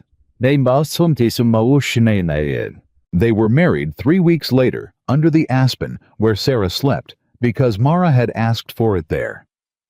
She was part of this family before I ever came, she'd said, and she gave you those children, and I'll not build my happiness by pretending she never was. We'll say her name at our wedding, and we'll say it to the children all their lives, and there'll be room enough in this family for her memory and my love both. A heart's not a coin, Elias. It doesn't run out when you spend it. And Elias, who had loved one good woman and buried her under that tree, understood in that moment exactly how rare the second one was. The whole valley came to the wedding. Halloran gave the bride away, having appointed himself to the office, and old Ada from the settlement wept into her shawl. and Deacon Pyle read from his broken-spined Bible in a voice that only shook a little, and Marshal Prentice rode 2 days to attend, and stood in the back with his hat off and something almost like a smile under his gray mustache. Sam carried the ring on a pillow and lost it twice. Nell scattered wildflowers and ate several.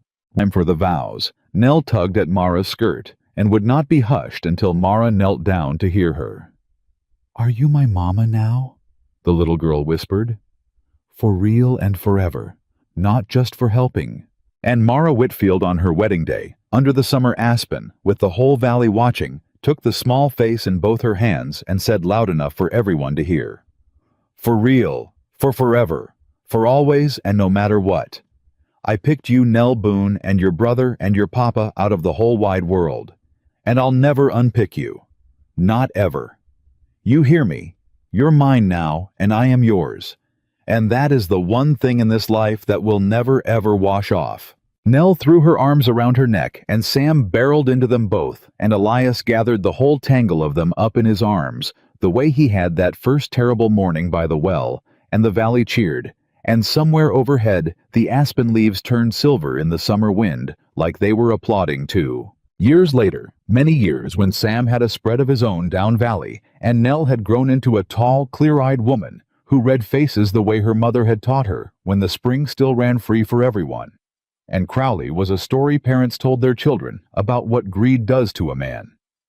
Years later, a young woman would come through the valley on the stage alone, poor cast off by someone who'd promised her better sitting in the dust of the station with nowhere left to go. And Mara Boone Gray now, but straight-backed, still would be the one to cross that platform and kneel down beside her and take her hand. Because she had never forgotten what it was to be the one in the dust. And she had never forgotten that the whole of her life had turned on one man choosing to step forward when everyone else stepped back. "Get up now," she'd say to the girl gently, the way no one had said it to her until Elias did. "Get up out of that dust. I know exactly how heavy it feels. But I'll tell you the truest thing I know, and it's the thing that carried me through the hardest summer of my life." She'd help the girl to her feet. A person's worth is never ever decided by the one who throws them away. It's decided by what they choose to build after they've been left behind. And child, she'd smile, you have no idea yet how much you're about to build. That was the truth Mara Whitfield learned in the summer dust of Wyoming, and it was the truth she lived by every day of the long, full, love-crowded life that followed. That no man's rejection can measure a soul, that worth is not given, but proven. And that the ones who are thrown down in the dust are so often the very ones who rise to build something 100 times finer than anything their betrayers ever dreamed. And Mara Boone, who had arrived with one suitcase and no coins, and not a single friend, built exactly that, and knew to the last day of her life that she had been worth every bit of it all along.